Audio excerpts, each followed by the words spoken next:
Good afternoon. Today is Wednesday, August 13th, 2025. We are in the council chambers at Washington City Hall for our workshop meeting. We have two agenda items as listed. Before I call for a motion to approve this agenda, I'll just make note that Councilmember Belliston is out of town and reached out and asked to be excused this evening for both meetings. That said, I'll call for a motion to approve the agenda. So moved. A motion by Councilman Henderson. Second. Second by Councilman Coates. All in favor? Aye. The workshop agenda is approved unanimously. The first item on our agenda tonight is a Southern Utah water update. To start that, I'll invite the Washington County Water Conservancy District Associate General Manager over Operations and Planning, and my good friend Bree Thompson to come forward and present to the council. Welcome, Bree. Yeah, thank you, Mayor. I appreciate the opportunity. Yes, it involves quite a bit. There was a process involved, but I had some input. But I appreciate the opportunity to talk to the council today about where the water supplies are currently in Washington County. So I have a number of slides to go over. It's a pretty short presentation, but please feel free to ask questions as we go along. And I guess I use this then to move forward. Okay. And so on the first slide that I have here, it shows the cumulative precipitation for the St. George area. And the mayor and I were talking about this beforehand. It starts in October of last year, and that is a water year. So in the water industry, instead of looking at calendar year or fiscal year, a lot of times we look at October to September 30th, because that's when you anticipate that the snowpack might start accruing. So from October of last year until just a few days ago, you can see the green line shows where our precipitation is at. And we are much below normal and very close to the record lows that have been kept for this particular weather site.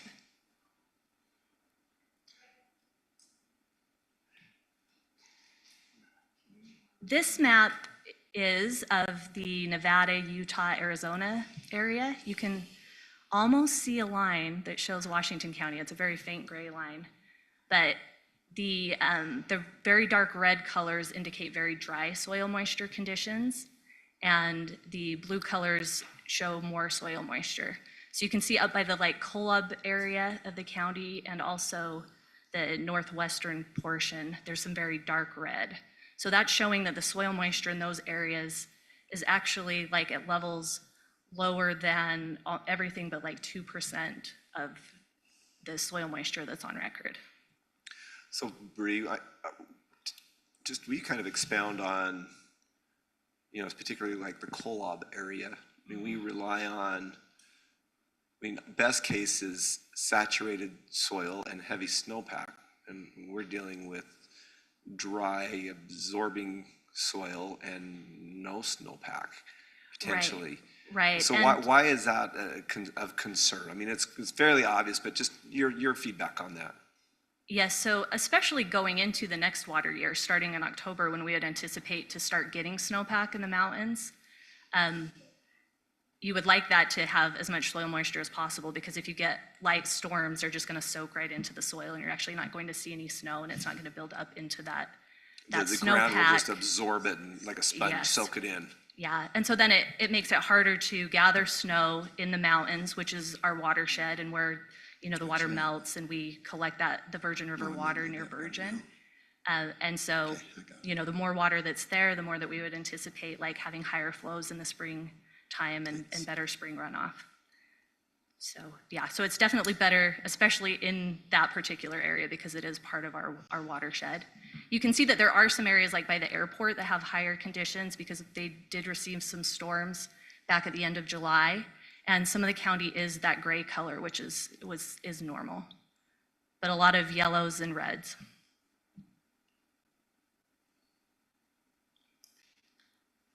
And then this graph is river flows, and it's at a location on the Virgin River that's near Virgin. And that location is very important to the district because that's where we divert water to put into Quail and Sand Hollow Reservoir. This just shows a few years. These are years that have had historically low snowpack like we saw last winter. And so you can see the blue line is 2025, and it tracks very similar to like 2002, which was a historic drought for the area, in 2014, 2021. Those were all low snowpack, low water years. During the summer months, we typically don't collect a lot of water because most of the water that's available goes to the agricultural users. But agricultural users in the county are also experiencing more shortage conditions because they rely on the run of the river. And so the Division of Water Rights has placed a call on the Virgin River, which they do in dry years, where they only allow water users that have a higher priority or like a low priority year, but higher priority water right, the ability to divert Like an water from the older water Virgin right. River. Yeah, an older water right, exactly. What are the spikes? Are those some of those, monsoonal rains that we haven't had this year? Yes, yeah, so you can see even though, 2002 and 2014 and 2021 were low snowpack years, they did have the benefit of having some monsoonal storms in the summer, Which is good for moisture contact, bad for storm water, which is our next topic. But yeah, definitely helps, prepare the ground so that we can retain that snowpack. So hopefully those storms are coming still. Can I ask a quick question? Yes. So I've got 2 jobs, that I'm working on, and so I have to drive right by Quail Lake every day. And I noticed the other day that it's quite a bit lower than it was just a few days before as you go over on the lead side. Did they have to drain a bunch of water out, or? No, and I have a chart showing the reservoir levels okay. coming up, but When it looked just like this time of year, I don't know Okay. what the time difference Yeah. between when you drove by, but we do receive the most evaporation during the summer months. Okay. And then also we're pulling directly off Quail to go into I our water see. treatment plant. So when Yeah. we have high demands. Okay, yeah, In it the was municipal noticeably area, different, we- because I drive by every day, and maybe I hadn't noticed it for a few days, but anyway, it was noticeably. We definitely less see water. bigger drops in the summer in this Okay. time of year than Yeah. we do other parts of the year, but we haven't had any reason to have to drain it.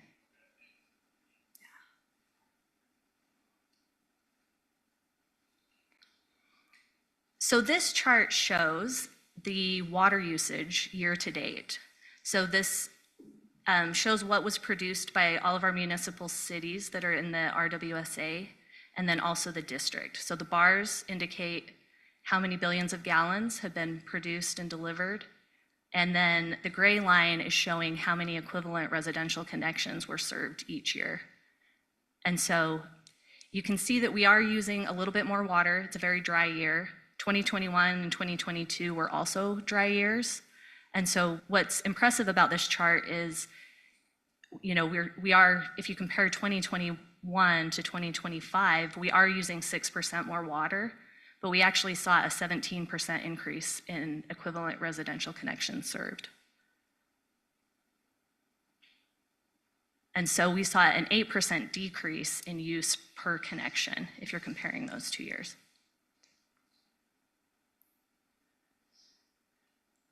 And then this chart, actually, I guess it's not showing just Quail. It has Quail and Sand Hollow added together, and it's the blue is August 1st. So you can see that we start the year off in June, and typically by that time we've received all of the snowpack. On really good years, we might be filling the reservoirs into July, but typically by June they're kind of as full as they're going to be. And then we draw them down over the summer when we have the most demand for water by our cities, and we also have more evaporation loss in the reservoirs. And then in October, like between October and November is usually when we see the lowest conditions of our reservoirs, and then we start filling those reservoirs again when irrigation uses start backing off in November.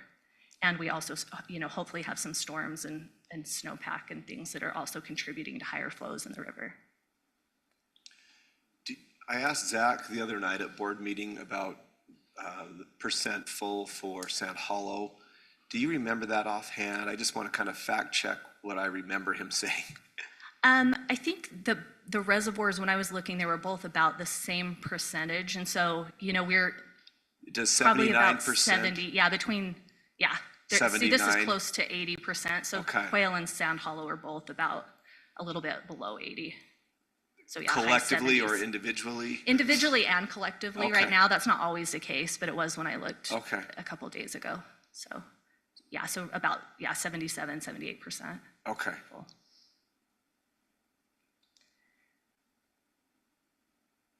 And then this shows Gunlock Reservoir, which the Santa Clara actually saw even drier conditions than the Virgin River this year. And users on the Santa Clara, which are primarily agricultural users, but there's also some municipal and industrial use on Gunlock Reservoir, that they received 37% of their annual allocation. So because the reservoir levels were so low, the amount that they would usually be able to use, they were only able to use 37%. So I'm going to put you on the spot, if you don't mind, before you leave this slide. I don't remember you touching on this, but at the board meeting, we also talked about the effects of the Forsyth fire. Could you just pivot and give the council and staff here a little bit of an update on how that affects our water security and our water supply, and kind of the challenges that you and that the community face as a result? Yes, yeah, sure. So the Forsyth fire, it was contained in the Santa Clara watershed.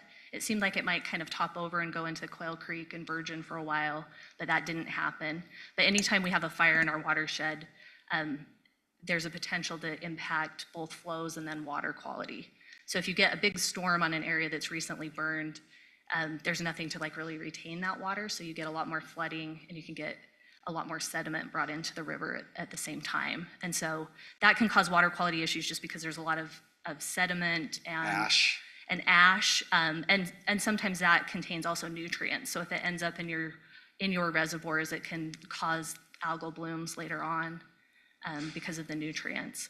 And so with that fire, downstream you have Baker Reservoir and you have Gunlock Reservoir, which is a big provider of irrigation and secondary irrigation water on the west side of the county. And did I understand right that it could take years to kind of overcome some of that watershed, that runoff that could be? Yes, yeah, it takes a long time for that vegetation to reestablish. And so you could get a storm this year, it could be a couple years down the road that might have impacts on the watershed.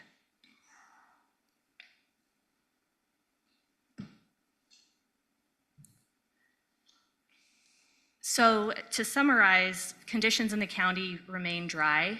Fortunately, we have seen less water usage per connection, and we do have water in our drinking water reservoirs that will hold us over and provide supply for the water that's being provided to our municipalities. But that's what I have. Are there any questions? Council, what questions do you have for Bree? When do you start? I know summer's the big usage time, for water, I'm sure. When do you start seeing a decrease in usage? Is it around October or November? Or? Yeah, typically it is October. It varies quite a bit by year though. And that was one thing last year. We went a very long stretch, like in January and December, where we didn't have any rainstorms. And typically we don't see a lot of like outdoor water use in the winter. Last year was an anomaly. We kind of started the year off January, February, actually seeing higher usage per ERC, but then we got some storms and the last few months we've seen lower usage. So it varies by year, but yes, I would say October, November, you see some pretty big drops. That's usually when, hopefully we'll get lower drops in temperature around that time too. Keep our fingers crossed, huh? So. Yeah. Thank you. And if you'd stick around, we're going to stay on the topic of water, but we might have some questions that you can help. We're going to Sure. get some feedback from the Thank you. council on a few things here. Thank you. So as we're talking water, Jeremy and I wanted to bring forward a discussion for you as a council. One of the policies that's been implemented at the district level is you have kind of these high water users or these excess water users, and there is a surcharge on those. So for those high water users that are essentially egregious, they're paying a penalty. Those penalties, there's dollars that have been collected and held at the district that can come back to the municipalities for conservation and for water policy. So Jeremy's going to kind of present a few slides, and we wanted to get your feedback on a few different options as to kind of the council directive and feedback on how to approach that. Jeremy, does that tee it up okay for you? Yes, thank you. Appreciate it, Mayor. So we got a really cool map. This is my AI version of what AI thinks our water looks like in our area. Oasis. Yeah. That almost looks illegal. This is when you're overage, this is like in your gutter when the water's running down if you're using too much water. So that's what it thinks we look like. The mayor explained it really well. Cities began collecting these charges and remitting them to the district when we added our water conservation ordinance. And every city didn't approve them at the same time. So there were quite a few cities who had been collecting these excess surcharges. And then when every city finally started remitting them, the district had some money from some cities, but not from other cities. Am I explaining that properly, Bree? So that didn't seem very fair. So they said, okay, well, we'll take the money that was collected in each city, we'll kind of allocate that for each city and let you come forward with a project or an idea that you want to do related to water conservation. So that was in October 2024. Our estimate right now with the district is about $234,000 of those excess fees that they're holding under Washington City's name. They will expire in December 2026 unless we commit them to something. So we've had a couple of ideas on things we could do. And these are two choices. We certainly could come up with others. One of the things that we talked about is if we end up in a drought condition, the city's going to be asked to reduce our water use 10%, 20%, even up to 40%, depending on the severity of the drought. And so one of the things that we as staff liked was looking at that right now and hiring a consultant that does this to figure out how to best reach those targets. If you remember, we went through our drought contingency plan, and there were a lot of things like, when you could use car washes and when you could, and what we really wanted to say is, look, if we're trying to get 10% out of this, what's the best way for us to get 10% out? Not, how do we actually get 10%? Not tell people they can only water 2 days a week. And most effectively. Exactly. The most efficient way to do it. And that will probably be a combination of reduced uses, water timing, when can we water, when can't, and then cost structure. Because that's another way that if you're going to a drought, you can raise your rates or put rates in place that encourage people to reduce their water use. And so we looked at that as one of the studies that we could do so that when we go into a drought, Washington City's ready. We can pull the trigger and say, okay, you need 10% reduction from our city. We've already studied it. We know the best way to get 10% reduction. Here's how to do it. We figure if we do that, that will use those estimated funds and probably more. We would have to put that into a budget and go ahead and have that study done. The other thing, and this is one that Santa Clara has chosen to do, are what they call piggyback rebates. And what we would do is take the $234,000 and let the district allocate that out to Washington City residents as an additional rebate if they're willing to take out grass. So they would do an additional $1 per square foot per applicant on top of the district's buyback price, and that would boost the rebate really for 468 grass removal projects in Washington. So it's the first 500, they get an additional $500 essentially on the first 500 square feet that they put in. And the district is working with the state on a cost share, which would help those funds go even further. Do you know if they've reached anything on cost sharing with the state? I know those discussions are ongoing. But Yeah, that's the last I heard too, is that they're ongoing. So there's the potential that could even be a higher rebate, even getting into that territory where it might be even to have somebody come in and remove your grass and put in artificial grass for you. So if we chose that route of the piggyback rebates, the district would administer those rebates just like they are. They would kind of take our money and allocate it out and let us know when those were used up. So those were two of the ideas we had. We certainly could come up with some other options, but I just wanted feedback from you on. or have other? I like both of them, but we just approved an irrigation master plan, and I think that's a critical one to get some of our irrigation online that will conserve culinary water for secondary. So I think we should put it toward a project or two, but that's just my opinion.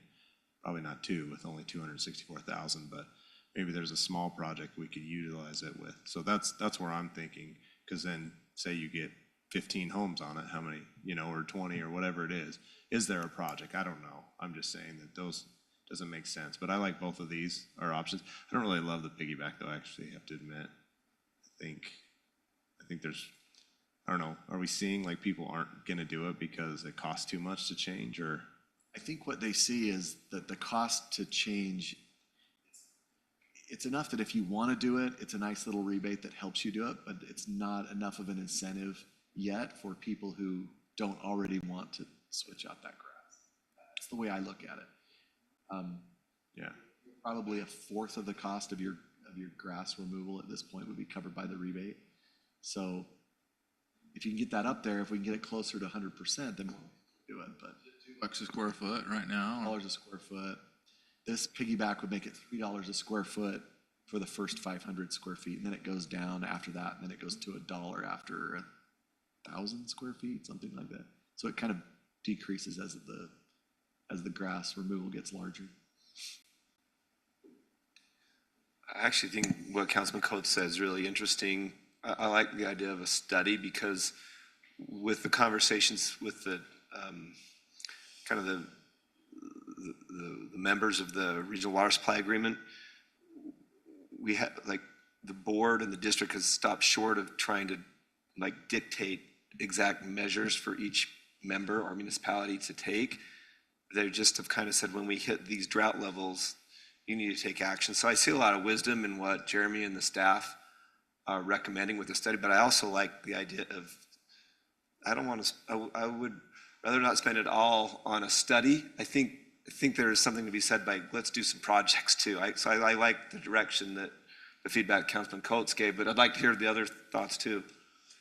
I don't think today's the time to discuss hiring a consultant. I think that maybe we look at that and see if there isn't somebody already on staff. I mean, these aren't deep, dark secrets, what we're trying to work with. It's just implementing and really advertising it. So, I think there's ways to get the word out. I think this is something that everyone buys in. It's not some people that say, oh, it's just a hoax. There's not a water shortage. I think everyone's on board with that. But would there be a way to utilize this money across the board in Washington to lower everyone's water cost on a certain month or something, maybe in December or something, to put it across the full target of all of our citizens rather than? So I think I like where you're going with that, but I think the standard is that because the way that the policy is written, because these are surcharges from egregious users, they've got to come back in the form of conservation efforts. So just a blanket return is probably not going to meet the policy. So we brought these up not as like all of the choices, but I know that the staff's been talking about having a conservation study done, and I know that this is what Santa Clara is doing with theirs. The other municipalities, as far as I know, haven't decided what they're going to do. Although I did maybe hear that, did I hear one of the municipalities was maybe going to use some of the funding for advanced metering infrastructure, so some of AMI meters, as I think maybe, I don't know if it was Ivans or somebody was going to do that, but we just wanted to mostly get your feedback because it's kind of pulled from a surcharge, so it's earmarked for conservation. Is Yeah. or like any Washington City projects to reduce usage? Like, have you guys looked into areas where we can, make changes to stop to lower our usage as the city? Yeah, we probably could if we knew what those were. We could use it for anything that reduces water use. But would you need to hire? Because I don't love the idea of hiring a consultant either, because sometimes I've noticed we'll get something like these outlines and, we've seen ordinances and what have we done? We've gotten rid of like the 15 pages and we've, together, one that is, more focused and efficient on, certain actions that we can do that are water savings that is like practical and not like a lot of burdensome and over-regulation. And so sometimes I wonder if we did hire a consultant that we would end up making a lot of changes anyways. So that's why I like the idea of looking to Much would a consultant job be? I mean, like, is it 10,000? Is it? Oh, I mean, for this type of a study, it would take up all the money we have and probably then some. And this is, we're not just saying what things could we do, but they would come in and say, they would have to study our specific water system in Washington City and then say, here are the 10 things that you would need to do to reduce 10%. And here are the rates that you would need to implement. The hard part about it is, as you raise rates, you don't get, like if you raise it 10%, you don't get a 10% reduction in water use. So where do you raise those rates? Where's the most effective place to raise the rates to get a 10% decrease in your use? Or, is it, because for instance, when we looked at everything and we said, the district-wide, they said, okay, we need to reduce golf courses by 25%. We, as Washington City, said, well, that's great. We reduce the water at Green Spring by 25%, and that doesn't help our culinary water one drop, right? So we need to look at what are the effective things for Washington City to get that reduction in water use. But we're only talking about when a drought happens. So when the district comes out and says, every municipality must reduce their water use 20%, we would be ready to say, okay, these are the steps that we've identified that would do that, and we could implement that immediately. Jeremy, if you don't mind, when the district got to that point, wouldn't they already have some ideas or suggestions for us when they ask us to make that reduction, that we could maybe do our own study, our own conversation on regarding their So suggestions? can I jump, do you mind if I No, please. tag team on this one? So we've been looking at like there have been recommendations from the district of if we hit drought level X or drought level Y, then we're not going to when is not if, but when we hit these drought levels, the district was saying, then each city has to do this, and this. But we pushed back and said, we think that our individual cities know best on how to conserve water and reduce usage in their own cities. So now, I think what they're saying, and I'm not making the case for this because I think this is a council discussion that needs to happen, but I think just to reiterate what Jeremy's saying is, when the drought hits, what this study would do would tell us how to cut back our usage in order to meet the requirements of limited supply due to the drought, because that's going to happen, and not just arbitrary where we could try this or we could try that. And it's also without letting the district tell us exactly how we're supposed to do it. So we pushed back. I think I pushed back because I felt like our city should have some autonomy in determining how to cut back water when we hit drought. But how, that's the question. How do we do that? They can't tell us, they can suggest and we can make our own decisions. But we not- could, not- but not we to- could, and that's what we didn't want to do. But I guess my point is that I think that we understand it well. I wouldn't want to incur extra expense to our citizens in an ongoing effort to answer this question that I feel like that probably is easier answered. It's probably hard answers, but they're easy answers to make, but they just might be hard to implement. It's good feedback. The one thing that's kind of driving this discussion right now is that Santa Clara is doing their piggyback rebates starting in September. I'm not hearing a lot of excitement for the piggyback rebates. And that's okay. If we choose not to do that, that was kind of the one that we said, if we're going to do it, let's do it at the same time as them and kind of join together, but. For it. I think the district's doing a good job, and I think we're not to the point where we want to, like, if people want to do it, let's give them a little rebate. I like the idea to incentivize them, but it equal either. So I think what I can do now, based on your feedback, is go back and some projects, city projects that we have. Let's look at maybe an irrigation project or two. It's still not a lot of money. $200,000 doesn't go a long ways when you're doing projects, but we might be able to have one, like you say, that pulls 10 or 20 or 30 homes off of the culinary system or something. So let me go back and do some homework, but if we're not excited about piggyback rebates, that kind of pulls that off the table for us. And the meters to the existing boxes is gonna cost a lot of money. So like, cause you gotta put a setter in and the meter in, so it just add a bunch of homes, it starts adding up real quick. So it wouldn't go very far, but if we could get a section going and get them actually on live water, if there might be an area or two in town that might be able to do that. But We also, I like the suggestion of identifying some places where we get rid of turf, you know. Yeah, like Councilman and, Castro recommended. Yeah, that was a good recommendation, just because that is out in the public. We can advertise it, say, hey, the city is leading out, we're getting rid of some of our turf, we're using this extra money from, you know, to our turf, yeah, like some of our parks. some of our parks that we own, or, you know, maybe identify any, what do we call it, non-functional grass. Yeah. And, you know, just kind of lead out in that way, because I think at least that kind of advertises conservation. Hey, Washington City is serious about Well, it preserving. utilizes the money in a real direct way in what it was Yeah. intended for, it sounds like. We probably walked past some on our way in the city office this morning. I never see anybody playing on the grass in front of the city, but I don't know if we want to touch that grass or not. It's pretty. Anyway, that gives me some good feedback. Thank you. Appreciate that. Bree, would you add anything to that? Is there anything we're missing, or anything that we ought to consider, or that you might add to this conversation before we go to the next I item? think you've done a great job of identifying some of the things we've heard some of the other communities wanting to implement. I can't think of anything else. So when we hit drought, not if, when we hit drought, what's that going to look like as far as the district working with their partners, their municipal partners?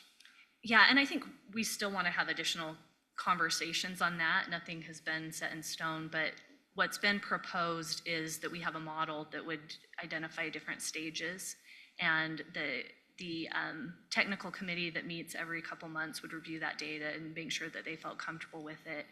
And after we were in a certain stage for 3 months, we would present that to the AAC meeting, and then ultimately to the But district's essentially, the idea board. what's been being kicked back and forth is, do we have a set of Actions. actions yeah, that once each we city hit does? those triggers. Or do we have a target goal of reduction? And if it's a target goal, then we've just got to somehow we've got to determine how we would get there, Right, as with the other partners. right. That's correct. Any other questions for Bree? Any other discussion on this? Thank you. Okay, next item of business is stormwater management. It's the moment we've all been waiting for. If we actually had any storms for water to run off on, sprinkler water. Welcome new development manager, project manager, John Hinkie. Mr. Hinkie, take it away. Yeah, it's always fun to follow up discussions of drought and water conservation with stormwater, so. And Bree, if you don't have to stay, but you're welcome to, whatever your schedule permits. All right, let's see here. Mayor, council, good evening. Thank you for having us to get through another part of our stormwater audit. So Brandon and I are here to get this revision of our ordinances passed. As I put in my memo, during our audit, the state reviewed the ordinances that we had in place for our stormwater program. Upon their further review, they went and looked at our codified ordinances. They didn't exist there, so they were like, just to let you know, yes, you passed ordinances, but since they're not codified, the state's determined that they are not actually enforced and don't exist. So, What does that mean? How did we pass an ordinance but not have it codified? well, this was a fun conversation that Tara and I had when we first got this. Was in our understanding, the ordinances that were passed, we looked at they were not adopted into any specific section of the ordinances, and then therefore nothing ever was put into the codified section. Thad can probably expound a little on that. Yeah, so we're dealing with a process of codification that's electronic now, and it used to just start with a book. And so imagine a law book that's just papers. It would need to be passed by the decision body, and then you would need to insert a copy of that into the book. And on the websites, the codifier that hosts the website of our code has a link at the top that says something's passed but not yet codified. And you've got about 5 of the recent resolutions and ordinances in there. And so those ones aren't yet codified because they're just waiting in queue for the website to get to it. So I'm counting as I talk. We've got 1, 2, 3, 4, 5. I was right on. And so one way they aren't codified is they just are waiting for the service provider to get them in there. The other way is if we don't provide it to the service provider, let them know they don't get codified. It doesn't mean it was an invalid action. It just means that it's not contained in the official code. Not the end of the world, right? We're Not going the to end of fix the that world. today. Just made extra work for us to go back through and have some fun with writing things, so. What would Brandon be doing? There's no storms right now anyway. I'm just twiddling my thumb. Yeah. Uh-huh. I can tell you that's definitely not the case. So, so as part of our audit action plan, this was one of the action items that we needed to get taken care of for our August submittals to the state. So what we did is I worked with Tara. We found a section within the codified ordinances to go and start tossing all of our stormwater stuff into. We took our existing ordinances and more or less combined them into this nice one big giant section. We did a few updates for matching up verbiage with our MS4 permit. Some of the new requirements, stuff like that, we put in there. We brought in some new stuff for like illicit discharges and stuff like that to try and update some of our old language and stuff to meet with a lot of the new requirements. So I have the giant ordinance here if you would like to go through it, but it's a lot of pages and a lot of. So I can tell you that this council has read it. I'll turn to you, council. How would you like to proceed with the review of this? I read the whole thing and I'm fine with it. You're still To awake. me, actually. Well, it was good bedtime reading, so Didn't read it to me.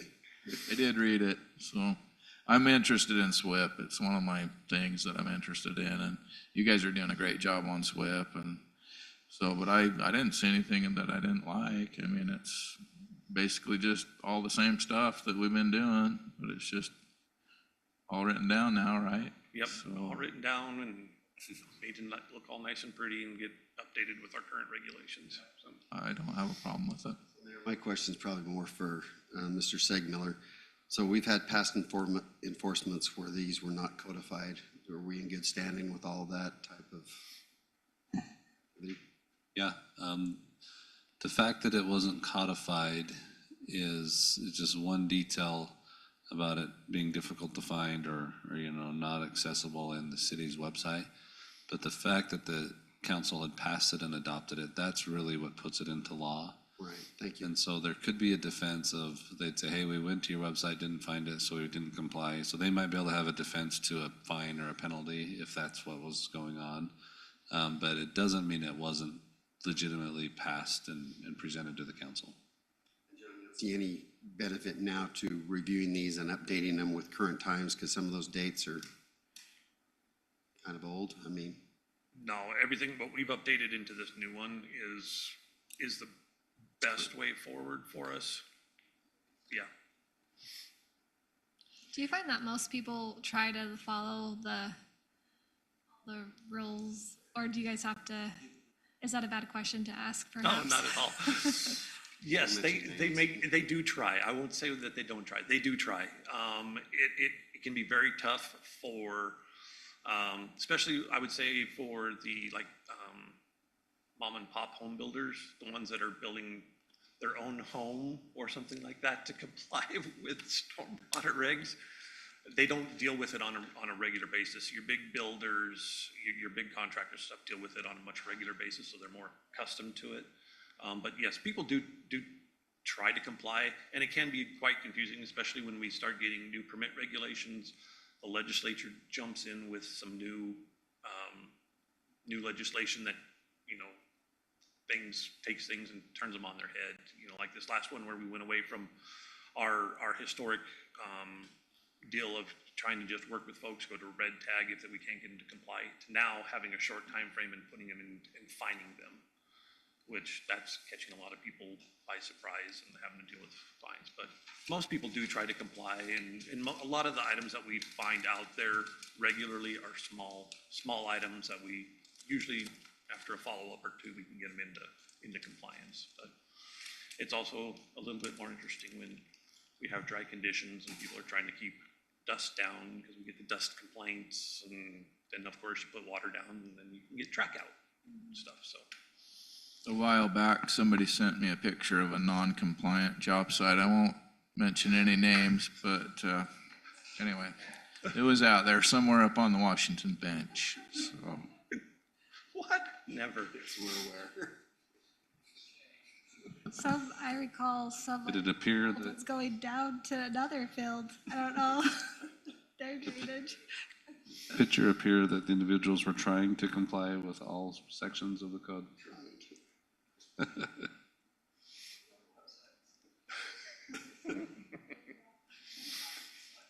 One of our biggest ones is probably more like, concrete washout and stuff. That always tends to be quite the one that we hit on, so.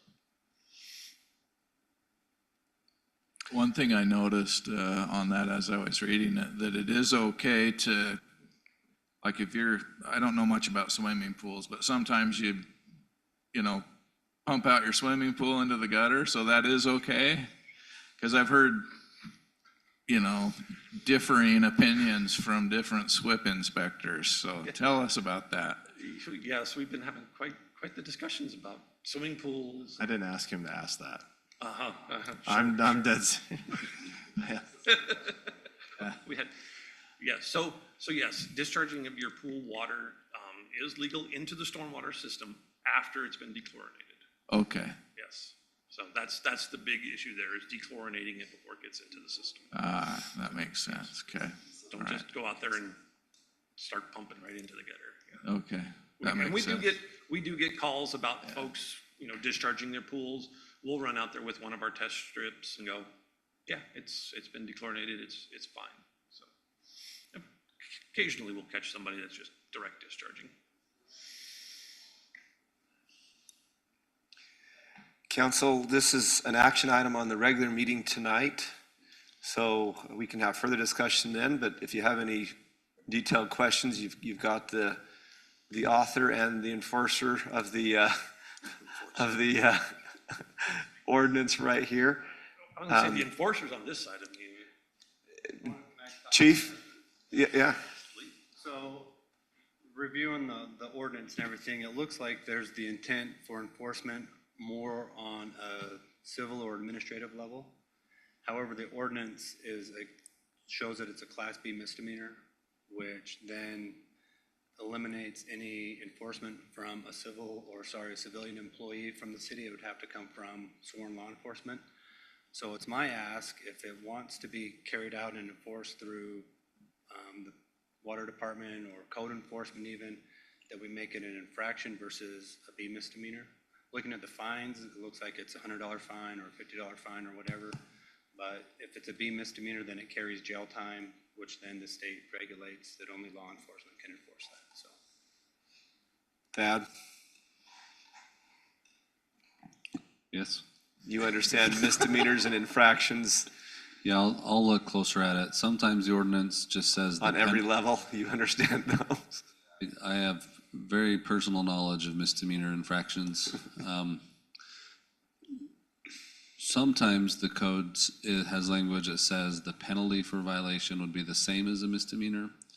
Other times they say that it would be a misdemeanor, and so we can look at that and classify that however we want to get it done internally. We'll do that. I mean, if you want that extra teeth, leave it as it is.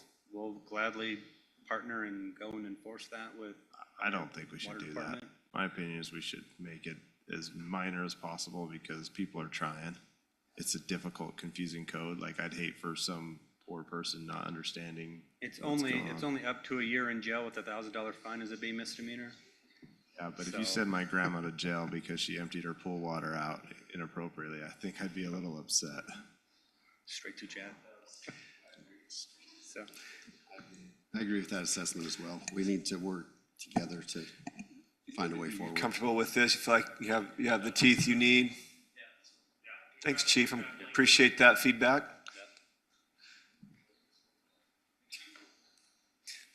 You don't have to stay in your chair. Oh, you're going outside, okay.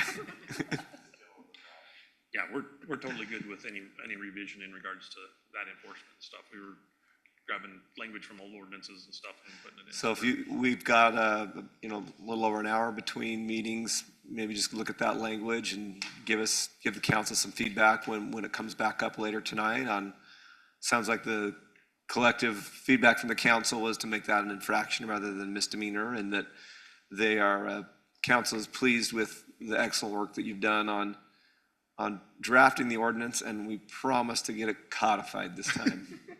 We'll walk this through all the way to the finish line, and just, we wanted to stay out of sight, out of mind for any higher level of, scrutiny. Yes, thank you, Councilman. Yes, yes, like I said, we're almost done with our audit. We have our August submittal and our September submittal, and then we will hopefully be done and Well, back in full compliance. Do they sometimes, will they come down and drive around with you and Oh, look they'll at come down job and just drive sites through without sometimes? us too. Oh, so- without you? Okay, all right. Yes, they can show up and do, Spot audits themselves. They inspections will come down and do anytime. audits of, an adjoining municipality and, stop through and just check in and see Yeah. if you're in compliance and stuff. So, yeah, they have the ability to do that. well, walking away as we, kind of wrap this item up, just know how much collectively we recognize and appreciate the excellent work that you do, your leadership, your professionalism, helping us get in line. It makes difference, and we thank you for that. And unless there's any other questions, we'll wrap up this item and revisit it as an action item in an hour or so. And council, I will turn to you now for, actually, before I do that, I'll just make the note back to that prior item. We do need to have a plan with those excess water use surcharge dollars. We need to have that a decision by the end of next year. So just to keep that timeline, and I think this discussion was great. Whatever directive the council gives, I can fully support. With that said, I'll just call for a motion to adjourn the workshop meeting. So made, Mayor. Motion by Councilman Ivy, second by Councilman Coates. All in favor? Aye. We are adjourned until our regular meeting at 6 p.m.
Welcome, everyone. These are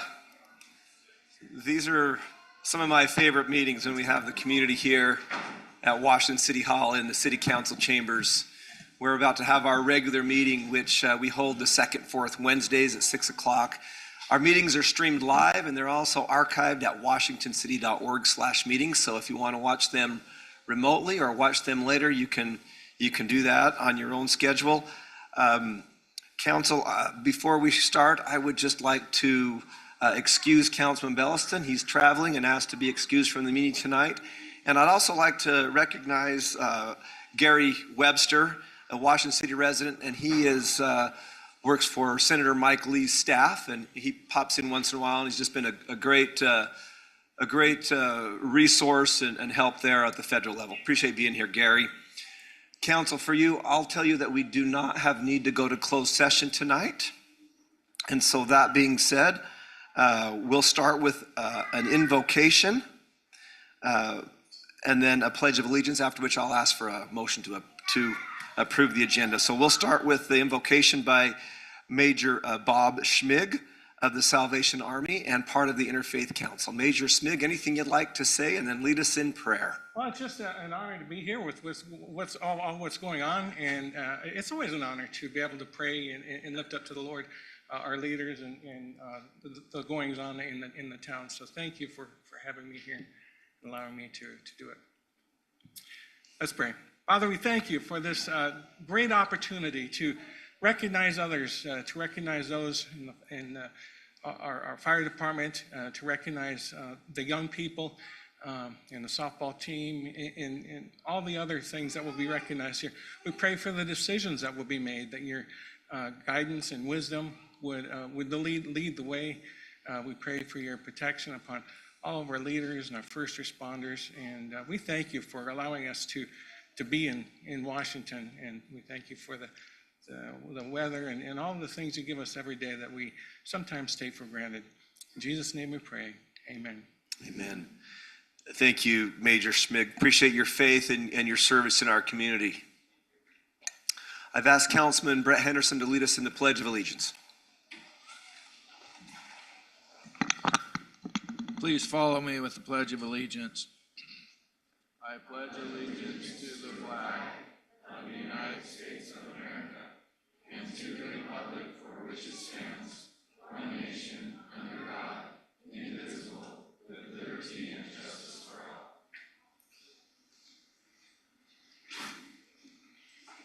Council, at this time, I'll turn to you for a motion to approve the agenda. So moved. I have a motion by Councilman Coates, I'll second it, Mayor. second by Councilman Ivy. All in favor? Aye. The agenda is approved unanimously.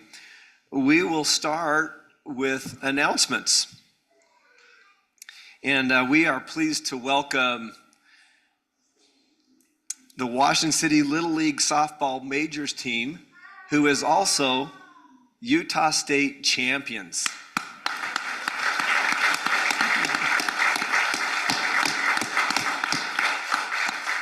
You know, we are so proud of these young women and the effort that they put in, and we love that they got their start and their love for the game right up here at the softball field by the community center. It's a wonderful sport. So at this time, I'd like to go ahead and invite coaches Zach Nilsson, Mahanrai Areza, and Drew Rawson to come forward. We'll start with the coaches, and then we'll get to the girls. Head coach, if you'll take the lead there. Anything you need to say? Or Tell us about your team. Tell us about this experience. I'm going to invite each of the girls to come forward and give us their name and their position. Okay. And I may play off that just a little bit, but coaches, this is your opportunity to introduce your team and tell us about this extraordinary special season where you are the state champs and represented us in San Bernardino. Sure, no problem. So the girls, they played in the Washington Little League. The All-Star team is... And go ahead and talk right here Sure, to no the problem. council. So the team is made up from various players from the different teams in the Little League. You select your All-Star team based on that. So we have representatives from each team that played in the Little League. We got to play in the state tournament. The state tournament was held up in Cedar right after the 4th of July weekend. We happened to go undefeated in that, so that was great. And then we got to work. Had to go to San Bernardino and play down there in the West region. We had to play Southern California, Northern California, Hawaii, Arizona. Those were in our division, and the girls did great. I mean, for having a team put together in 4 weeks before a big tournament like that, they put in a good effort and went. A Sandlot team. Yeah, basically. And they had fun, and the ages range from, 11 to 13. So we had a good group. That's so Yeah. good. Coach, tell us about that state tournament, and just I want your feedback on was it a pitching or hitting or a combination that got you the state title? It was actually a combination of everything. We started off playing really well, and then we kind of hit a little bump on the road there. It got a little closer than what we thought it was going to be, but the pitching and the hitting, they came through. We had some hits from some unexpected players at big moments, and then we had a big double play that happened to get the championship. So it was overall a great experience for the girls. So cool. Assistant coaches, anything you'd like to add to this? No, I think they're gonna stay quiet and make me do all the time. Well, that's fantastic. I know Councilman Ivy's been there with you and helped give you a proper send off Yeah, he came by. and that support there. And, he's an old baseball coach for a number of years himself, so he's got the love of the game. I'll say that baseball game is not quite as good as softball, but it might be a close second. Do you mind if I invite the players up and Sure, go ahead. and we'll invite them just come forward one at a time in Let order, me and then slide just out of stay in line up after. What I want you to do is just tell us your name and your position. Start off, and you look great, by the way. Your jerseys are great. Hi, I'm PJ Nelson, and I play third base. PJ Nelson, I think you play the hot corner. All right. I'm Kennedy Williams, and I play outfield. Congratulations, Kennedy. I'm Nia Reynolds, and I play center field. Center field? Yeah. You covering some ground out there? All right. I'm Kenzie Ariza, and I play pitcher. Pitcher. Awesome. Hey, real quick, I can't let the pitcher sit down. I know how critical that is. So I had a daughter that started softball and just finished her senior year, so I'm a little bit of passionate about this sport. Tell us a little bit about your pitches. What do you throw? And then what's your go-to pitch? I love my curveball, but I have a fastball, a changeup, curveball, and a rise ball. And a rise ball, okay. And you keep them off balance. You got a changeup, did you say? Yeah. Keep them off, you know when to use that? Keep them off balance? Yeah. Does dad call in the pitches or does catcher? He gives them to the catcher, so. Okay, okay, good. Well, that's fantastic. Good job. Thank you. All right.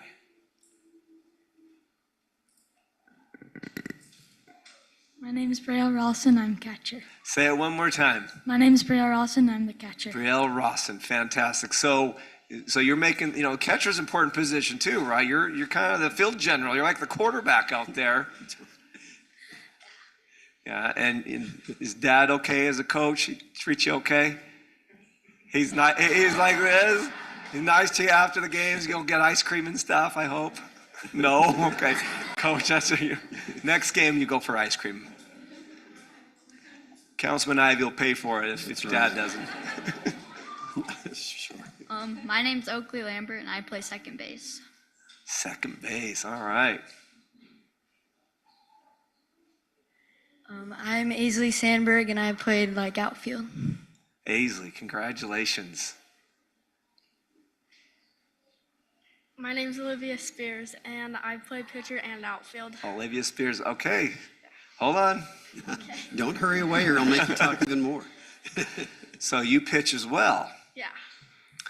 What pitches do you throw and what's your go-to? I only have a fastball and a changeup, but usually fastball. So if you have a good fastball and a changeup, you must hit your spots. Yeah, You hit your spots good? I can. Just depends sometimes. Yeah. Well, congratulations. Thank you.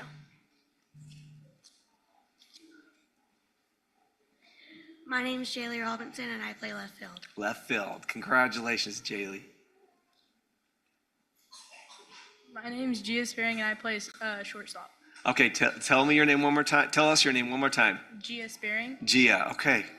Congratulations, Gia. Shortstop's an important position too. So we know that you had this amazing experience. You win state, you get to go compete against other states down in San Bernardino. I mean, these are memories you'll take for a lifetime. You keep that with you, coaches. You know, this is such an amazing program, but we know that it costs money to travel down there, and the community has been paying attention and following your success. So we had a group that reached out to the city, and they wanted to offer a little bit of support. So I'd like to go ahead and invite the St. George softball 70s and over group to come forward. They have a little surprise for you.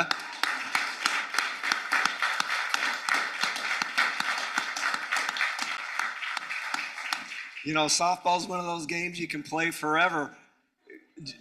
Yeah, as long as you don't get hurt. And then some. That's our goal, to play and not get hurt. So tonight, we're with the St. George Senior Softball. Got Marty, Keith, Dave, and you might know this guy, George. I saw an article in Facebook. Although I'm old, I still do some stuff. And I was an old boys club director, so I saw they needed some money. So I went to our players and I said, can we raise some money for them? So the board got on board with $100, and the players raised $1,000. So we have a check for $1,100 for the girls. Come on up, coach. Come on up, girls. Shake their hands. Tell them thank you. Shake their hands.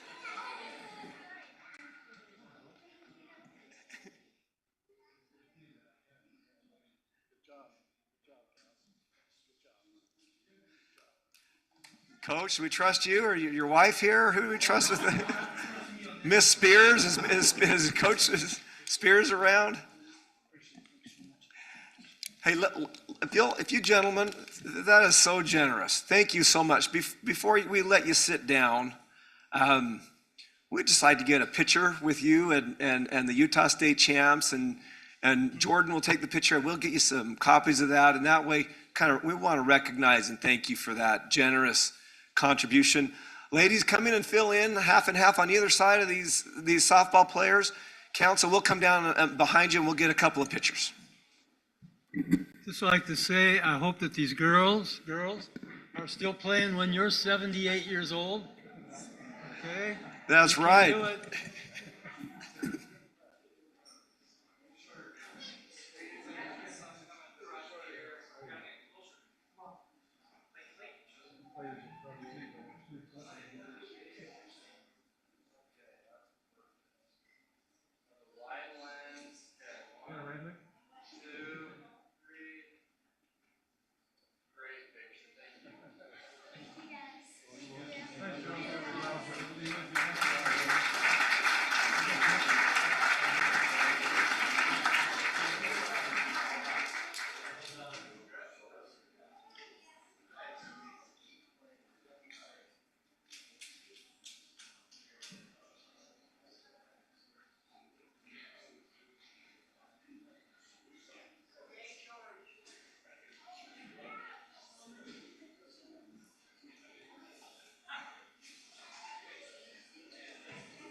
So, hey, just one more round of applause for all the softball players.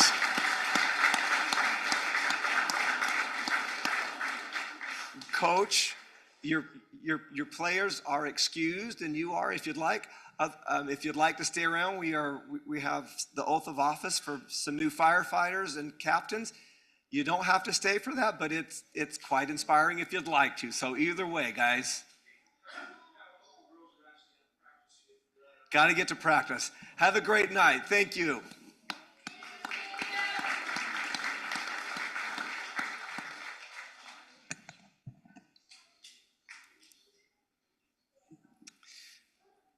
Council, anything else on announcements before we move to the next item? Mayor, I just have one thing briefly. I'd just like to mention the pet adoption shelter day that's at Veterans Park. I believe it starts at 9 o'clock this Saturday morning. It's where they adopt pets and they'll waive the adoption fees for that day. I looked over some of the dogs and cats that they have, and there looks like there could be some good pets there for some very lucky families if they just take time to go look. Maybe they'll find their forever pet. Awesome. Thank you, Councilman. Anything else? Great. Next item on the agenda are there any declarations of abstentions and or conflicts tonight? Yeah, Mayor, item 6A I'll be abstaining from. Duly noted. Anything else? Okay, we'll move to the next item on the agenda, which is oath of office. This item 4A is the introduction and oath of office for the fire department. This time I'll invite Chief Evans to come forward. It's a very exciting time. We have 2 new firefighters and 5 captains, 2 positions backfilling others, and 3 newly created positions. And I know I speak on behalf of this entire elected body when I just express our appreciation for our firefighters and the sacrifice and service that they give. And we love it when you're here. We love to see the support and the camaraderie that you have for those joining our department and for those being promoted. It just means a lot. And then we also really enjoyed the peanut butter bars that you left for us with that kind note. Chief Evans, take it from here. Thanks. We appreciate the opportunity to be here. Tonight really represents the culmination of a lot of hard work, a lot of individuals that set some goals, and what really over the course of many years probably came down to a lot of blood, sweat, and tears. And so it really is a great opportunity to celebrate, and we appreciate that you want to be a part of that celebration and make that possible. So what I thought we'd do is, as you stated, we have 2 new firefighters that are joining our group, and then we have 5 existing folks that are being promoted, and we'd like to bring them up and have them introduce themselves. That sounds like a great idea. We probably have to get them out of the hallway, but one's in here. Oh, 2. All right, we got Spencer Allen and Zach Dunbrack.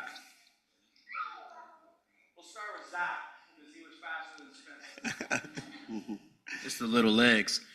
Hi, I'm Zach Dunbrack. I come to Washington after just over 2 years at South Jordan Fire Department and 7 years in the Air Force Fire Department before that. Happy to be here, happy to get started. Moving my family down from Salt Lake.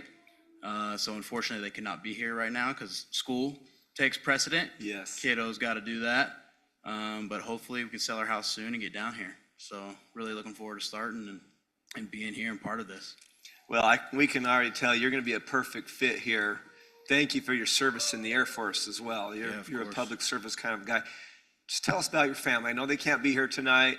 Tell us a little bit about your wife and kids, it sounds like, or your family. Yep. And then after that, just tell us what they might say if they were here. All right, so we got my wife, Trinity, and we got 2 daughters, 6 and 2, and we got a little boy on the way. So I'm super excited about that, having my first boy. What they would say if they were here, they'd probably have some choice words as well because I put them through some turmoil. I know that I've changed jobs a couple times in the last 5 years and gave up some paternity leave with the federal government, and I think my wife would say that it's turned out for the better. We're down here all the time, so we just felt like it was the right move for us, and I really hope that my wife and kids would also say the same thing. So we're excited. What's not to love? Yeah, we're excited.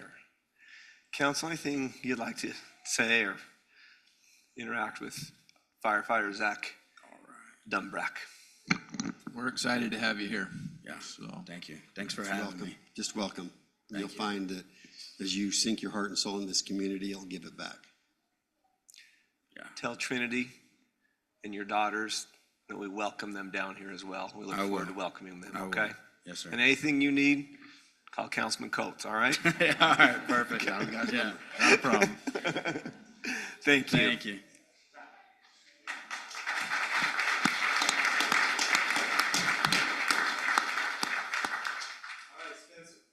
Spencer Allen, +1. Let's do this. Tell us, introduce yourself to the council and to the community. Hi, I'm Spencer Allen, born and raised Colorado. After high school, spent 5 years in the Marine Corps, volunteering for the 2 departments on the East Coast out there. And then after active duty, I came out here to SUU in Southern Utah. We just moved back here. We moved away to Colorado. I worked for the city of Grand Junction Fire out there for 1.5 years, and then we really missed Southern Utah, so decided to come back and raise these boys down here. You made the right choice. Who's with you tonight? I got Reese right here, and my wife Mackenzie, and the little 9-month-old Liam. Oh my goodness, what a beautiful family. Come on up here. Hand that phone to somebody else if you want to record. We got a few T-birds around here too, and thank you for your service. Your name one more time, Miss Allen. Mackenzie. Mackenzie. Tell us about this journey. How did you end up here? And what do you think about Spencer? It's great. We kind of go along with the ride. At least we have been for the last 6 years. Yeah, I don't know. We just kind of go with the flow. And then, so Marine uniform or firefighter uniform? I mean, which is? I think I like the dad uniform. Good answer. Good answer. What kind of a dad is he? He's the best. Is he a good husband? Yeah. Very nurturing and supportive. Yeah. You're gonna fit right in. Thank you. Councilwoman Casperson, what do you have to say to this family, this group? The boys are gonna love it here. Welcome, and we're excited that you guys chose Washington City. It's an awesome place to raise a family. So we're excited to have you here. Thank you. We're excited too.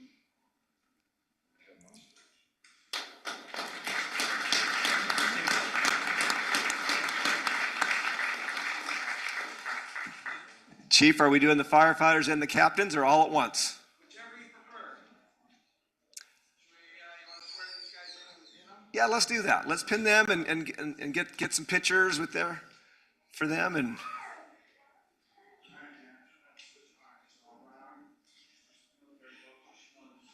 I state your name. Do solemnly swear. That I will support, obey, and defend. The Constitution of the United States. The Constitution of the State of Utah. And that I will discharge the duties of my office.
Let's get a picture.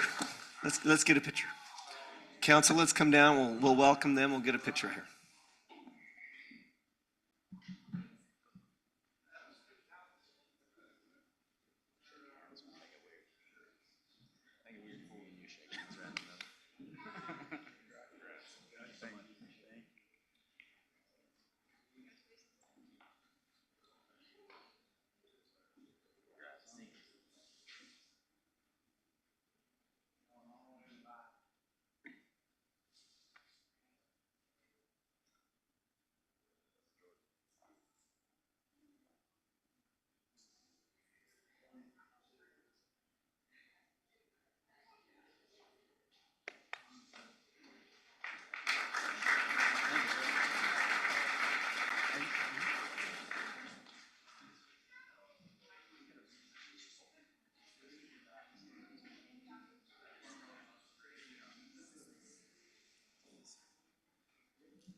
Okay, Chief, talk to us about these captains, or you want me to call them up?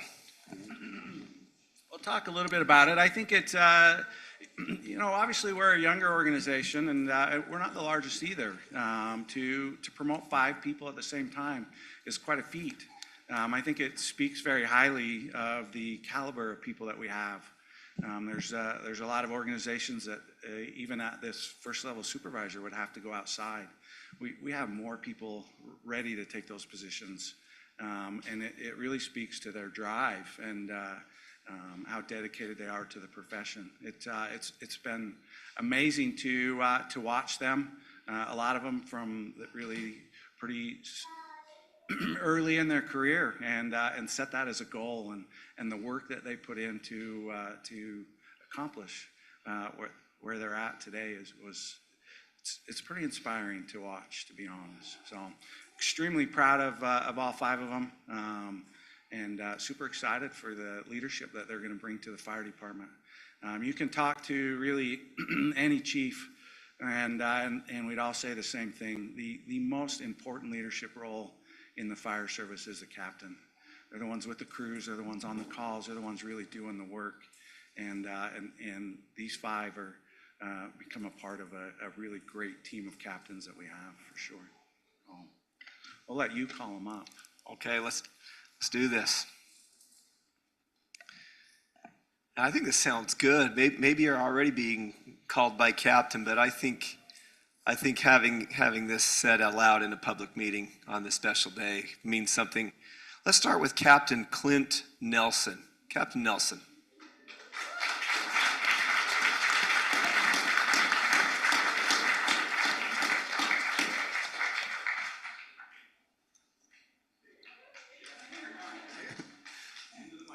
Hello. We know you. Yes. We're grateful for all of your service. Tell us what we don't know and about your journey getting here. What does it feel like today to be a captain? Well, maybe not what you don't know, but I grew up here in Washington City, obviously.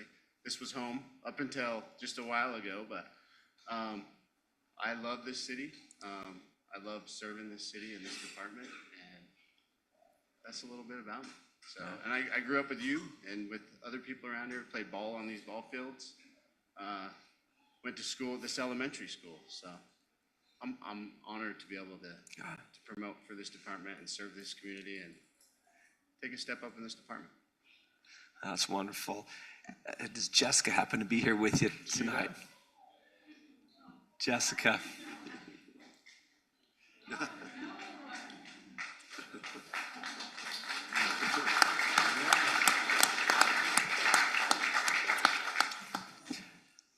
As you know, this is my beautiful wife, Jessica. Put your arm around that boy, Jessica. This has been a journey together for you. Just tell us what your heart's telling you today. Are you proud of this? Speak into the mic. I can't.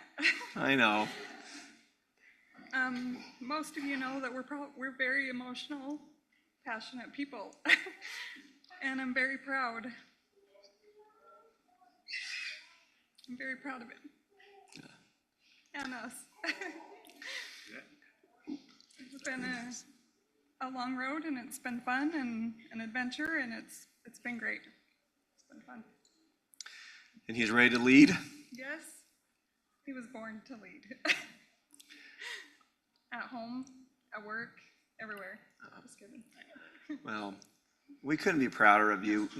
We are so grateful. We love it when we see homegrown people like you that come up through this community, that grow with this community, and now, I feel like this community has given us a lot, and now you give back and you serve. We're just really proud of you and really grateful that you're willing to step up into this new position, and we wish you every bit of success, Clint and Jessica. Thank you, Captain. Thanks, man. Thanks, Council.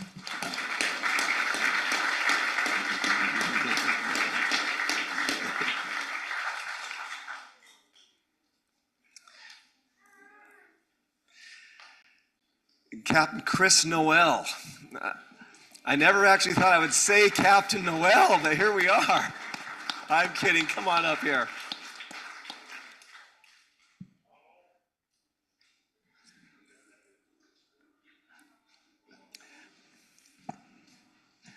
So, yeah, speak. We'll speak into the mic, Captain. So this has been quite the ride. It seems like every time I stop by, at least Station 61, I see you there. Just tell us a little bit about your service, how long you've been with the department, and what does this mean to you for this new role, this new opportunity? It's exciting. I've been with Washington 14 years now, and it's been nice to just see the city grow, the changes that it's making, and I feel especially grateful for the opportunity to be a leader and help the fire department continue to grow with great leadership. Well, you're right there. And before we invite Donnell to come up, I see your parents here. Mom, Dad, where are you? I saw you earlier. Oh, you moved. You moved to the back. The biggest surprise is my brother flew all the way up from Arizona today to be here. So where's brother? Get up here, brother.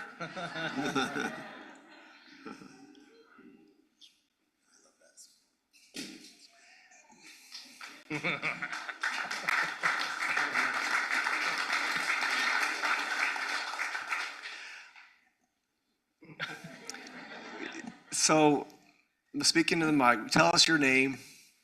You bet. My name is Jason Knoll. Jason Knoll. And his oldest brother. So I got two brothers, and they're both firemen. I didn't go that route, but I'm super proud of them. Yeah. Both of them. So. Did you know? So as older brother, did you have an inclination that he might choose this kind of a career path or this kind of service? Or? No, not really. But they both just kind of took a kind of a desire to just like serve. Like there's a lot of EMT stuff and things like that as they were kind of going through the motions of it, but they just had that desire to just like serve community, and so it's something that I've been super proud of. Them being able to participate in that and grow from it, learn from it, all the experiences that they have, and I love hearing all the stories. Right, like there's so many great stories that they're experiencing, and so it's just an honor to see my little brothers, both of them that serve the community in such a good way too. I'm proud of them. So. I mean, just it's inspiring to see that kind of family support, that you would make that effort to be here, and you can tell there's a strong bond and strong roots here in this community, the Knoll family. Just real quick, what characteristic comes to mind when you think of Captain Knoll? What characteristic have you seen from his youth? He's really caring, and so for me, half the battle was getting up here so I could see him cry. Right? Because he's wanted to surprise him, and because he cares that much. He cares about people a lot, and so he really just puts his heart into everything that he does. And just wants to be the very best and do the very best he can. And so, but he just cares especially just about people and how they're doing. And so it's like it's a great opportunity, and I'm happy for him. Well said. Thank you. You bet. Donnell.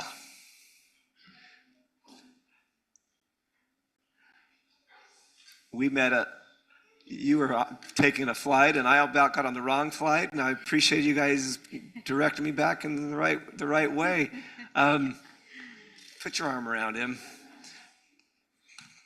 Tell us what you're feeling today, and tell us about this fire captain that's your husband. Well, Jason's right. He's really caring and loving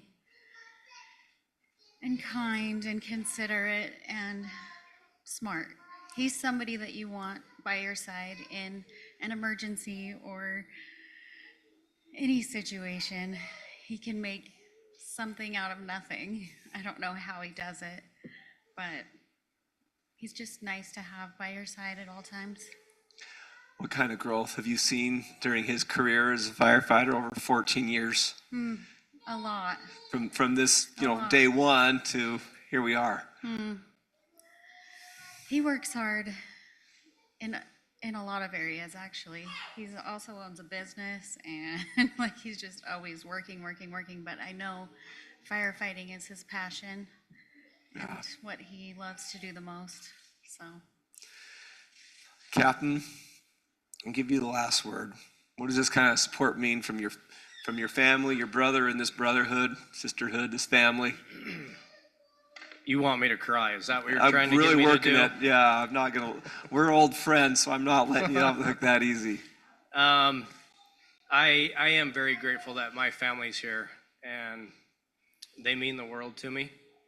And my family is just, the support that they always give has always been tremendous. And I love being able to give that back to the community of Washington. And I've grown to love Washington City a lot and plan to stay for a really long time.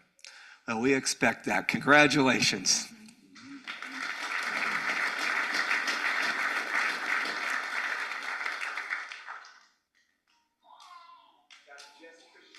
Captain Jesse Christensen.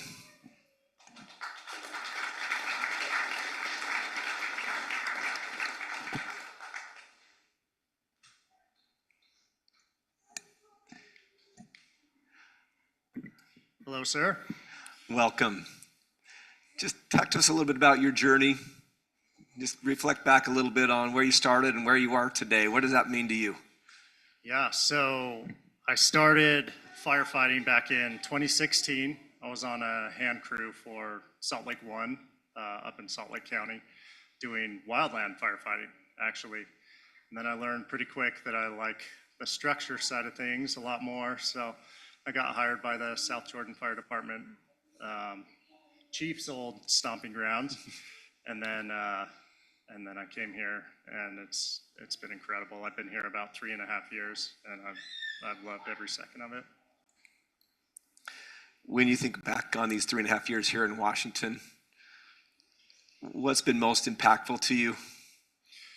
Yeah, that's easy. Just the people I work with, they're incredible people. We have amazing men and women in the fire department, and they're just absolutely awesome. I'm super humbled that I have the opportunity to help lead them. I love that. Is Lexi here? She is. Lexi. And while she's coming forward, will you just tell us a little bit about your family? Yeah. This is my beautiful wife, Lexi. And then I have little baby Navy sitting there in the middle of the aisle there. The loud one. The loud one. And then we have Rogue, and Rogue's just 8 months old. So he's sitting in the baby carrier. Is that And that's everyone my with you? mom. And Mom's there. I can tell. She's very proud too. Yeah, she's incredible. You have a great support system. Lexi, tell us about this journey. Did you ever expect, your husband to be a fire captain?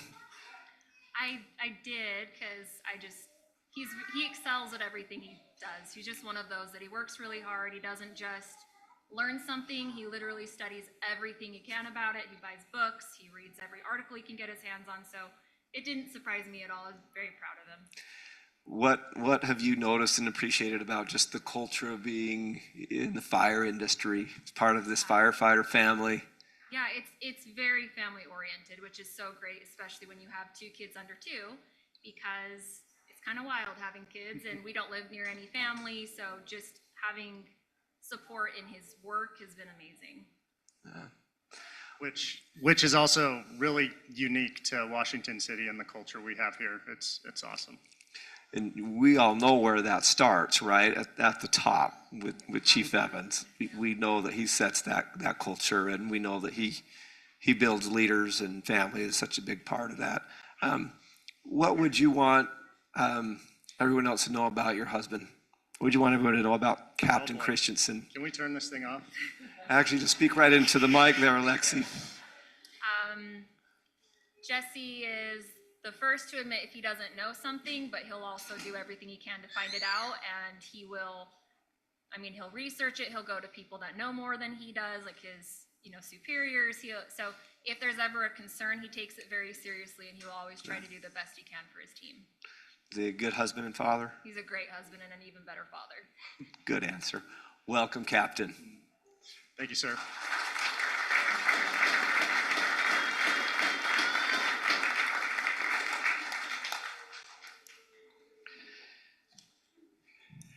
Captain Nate Anderson.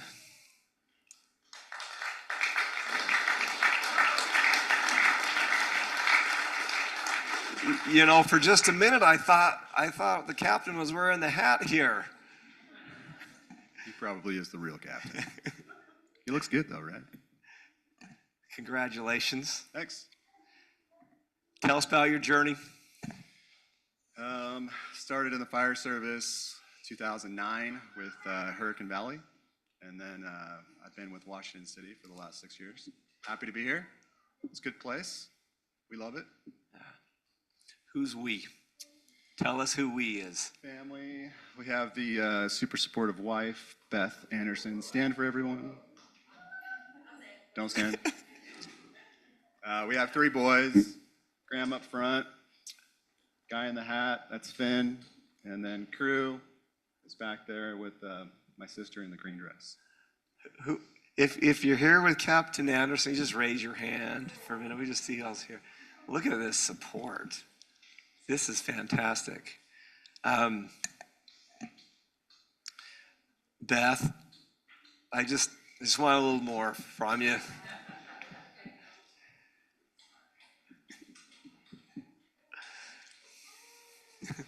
She said she wasn't going to say anything. You gave the important one the mic. Okay. All right, now tell us the truth. Did you expect your husband to become a fire captain? Absolutely. Absolutely. I have been waiting for this. I want to send a big shout out to Chief. First of all, thank you for letting me speak, because everybody knows how much I'm dying right now and appreciating this. I want to say thank you to Chief. He has enough knowledge about Nate. He knows all the good stuff. We're not criers, so sorry. We're not going to cry.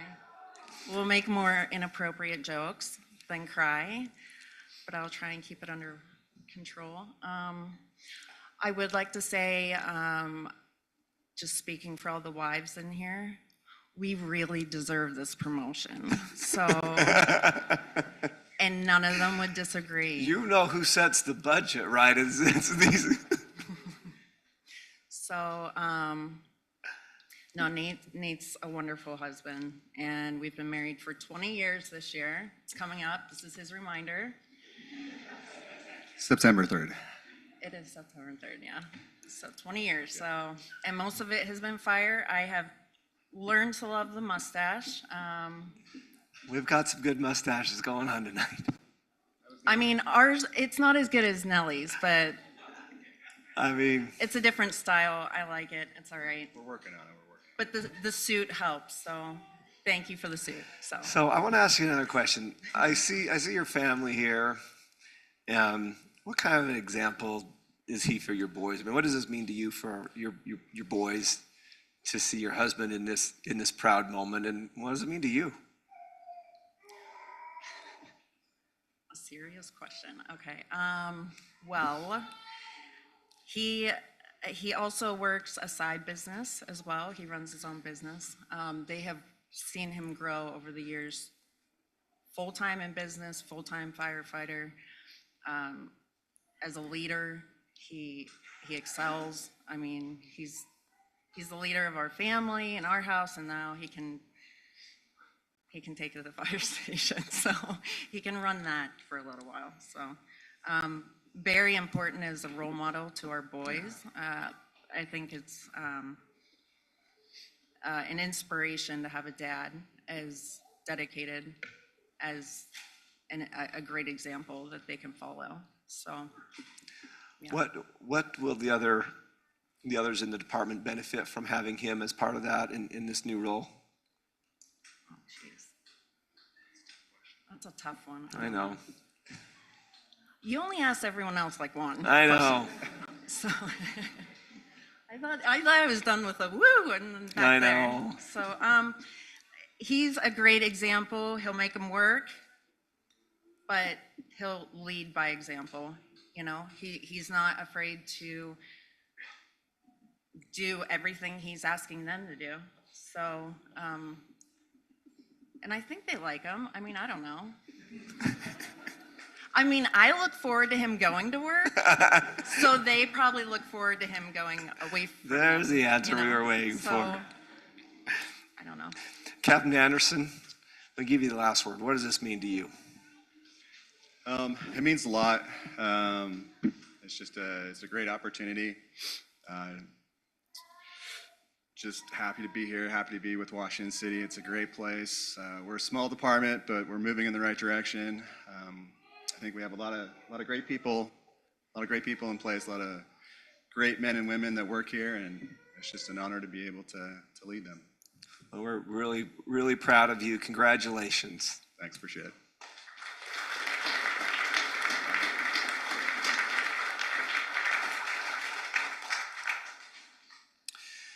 Captain Kristen Ford.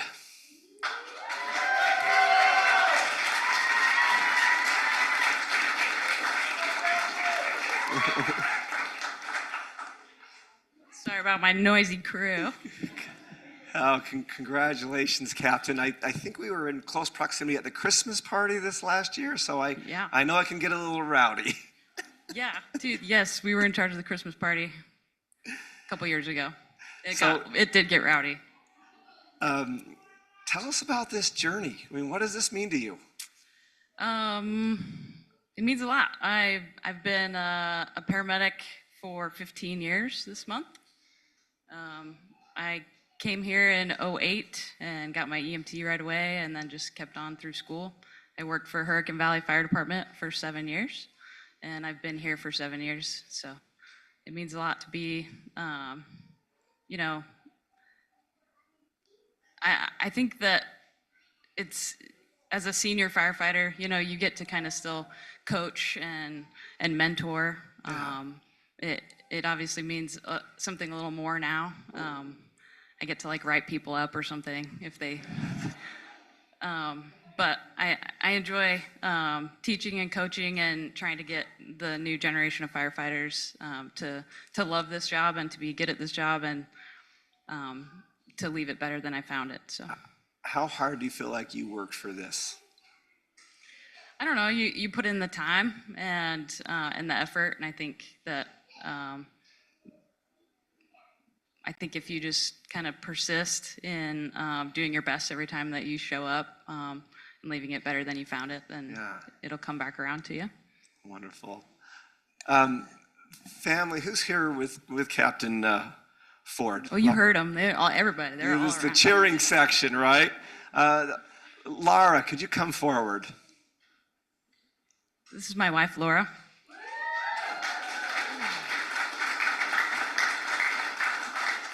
We've been married 12 years. Yeah, you were at that Christmas party. You're part of the rowdy bunch. I remember. I see why now. Tell us just a little bit about what this means to you, and just tell us what we don't know about Captain Ford.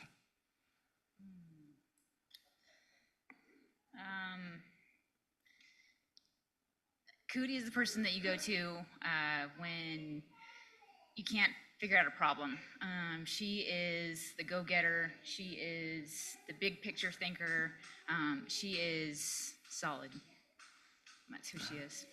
Yeah.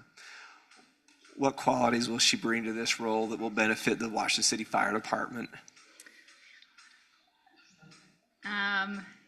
So her sarcasm is always amazing, which helps keep things, I think, a little bit light sometimes. It's easy to get overwhelmed with day-to-day stuff and the stress of the job, but she's also very good at remembering the important things and the little things about people and bringing those full circle to help make people better. Is she cool under pressure, and do you feel like she thrives more in the EMT paramedic side or the firefighting side? I've never seen it in action. Yeah, I've never seen her like on a scene, so I don't know. She's very cool and calm. She doesn't let the stress of things affect her ability to make a clear and decisive decision. That's awesome. Captain Ford, I'm going to pose that question over to you then. Yes. Do you enjoy in the fire service the paramedic side of things or the actual firefighting side? When I first got into the service, I was planning on just being a paramedic. That's where I started.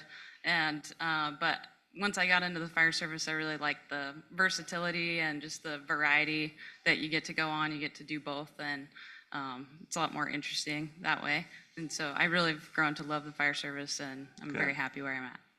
And then if you had to just kind of look back through your growth, your history in this career, is there one person you'd point to that's been a mentor and kind of a leader, a guide for you?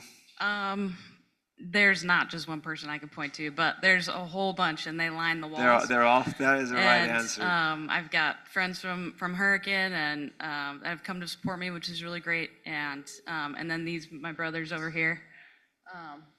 If you'll just let me for 1 minute, take a second to address my brothers.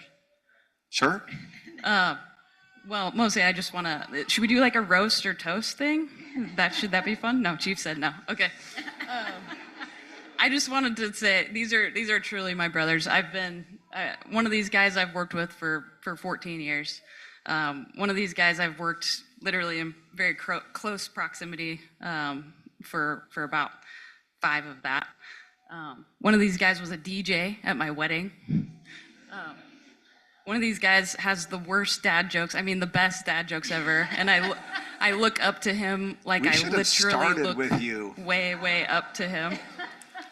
So anyway, they're great. I love them to death, and I'm happy to call them my brothers. Well, we are so proud of you. Congratulations. So, Captain Ford, if you'll stay here. Chief, let's do the oath of office.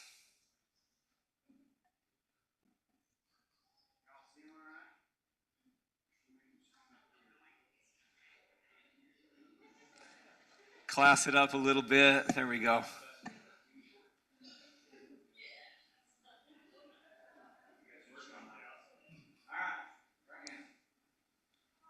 I state your name.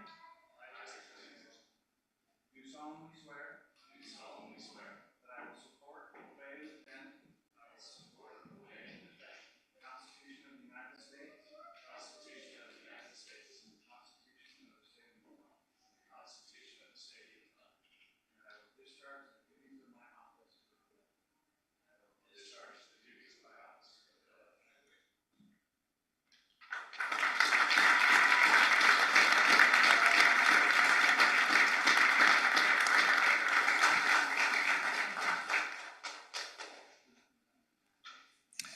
All right, whoever's doing the honors of pinning on the badge.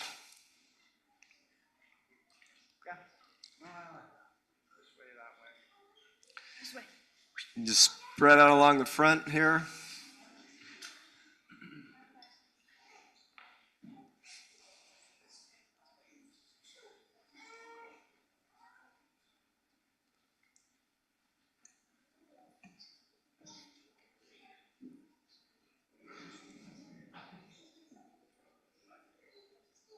Are you supposed to be excited? Come on.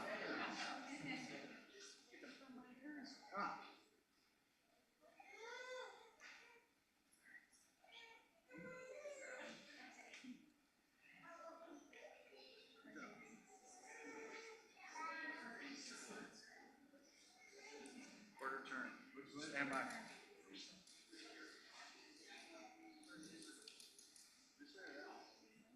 do we do?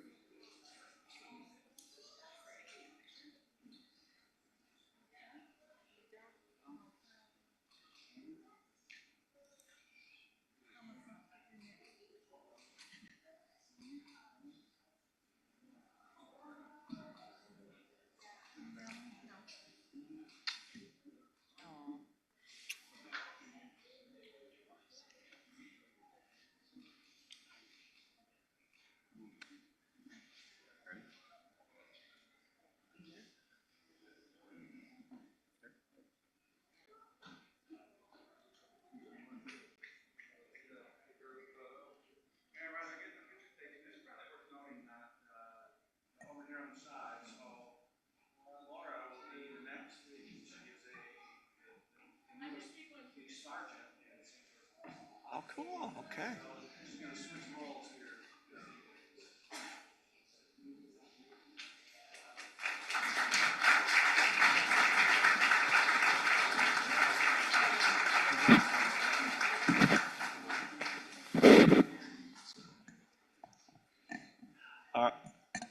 right, captains, if you'll stay there for just a minute, stay right in the front, right in the middle. I'm just the city council, we're gonna come down and shake your hands and then take one last picture.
I love this.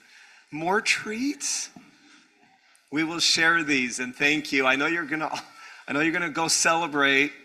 And so firefighters, family, thank you for being here. I'll just give you a moment to, you're welcome to stay for the meeting, but the best part is over, so go have fun.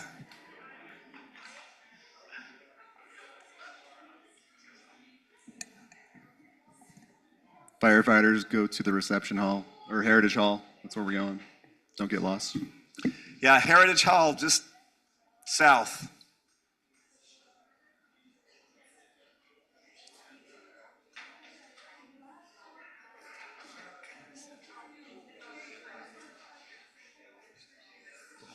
There in a minute.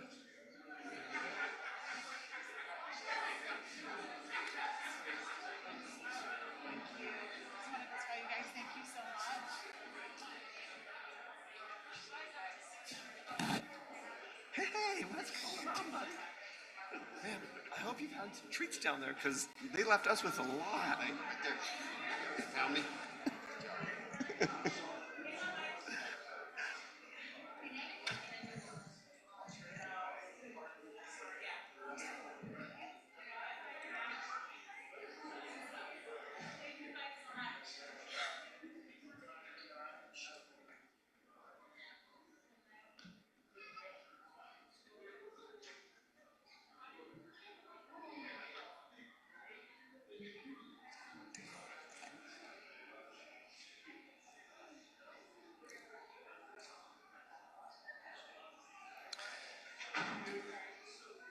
We'll move on to item 5A, consent agenda. The consent agenda consists of the approval of minutes, consideration to approve the minutes from the City Council meeting of 7/23/25, and the board audit report, to approve the board audit report from July 2025. I'll turn to the council for a motion on the consent agenda. Mayor, I'll make that motion. We approve the consent agenda as outlined. Have a motion by Councilman Coates. Second. Second by Councilman Henderson. All in favor? Aye. Any opposed? The consent agenda is approved unanimously. We'll move on to item 6. Item 6A is award of bid. This is consideration to award the bid for the Washington City 2025 Canal Trails to Interstate Rock Products in the amount of $619,577.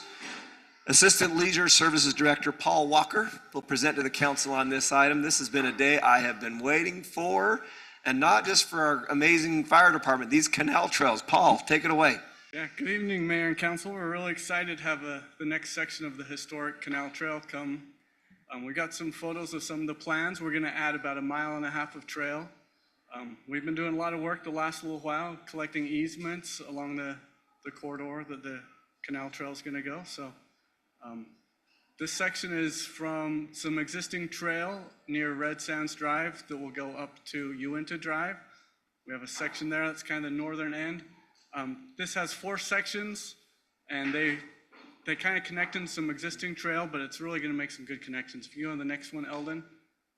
We've got a couple here that are from Washington, heading south from Washington Dam Road to Silver Falls. We've got a long section there.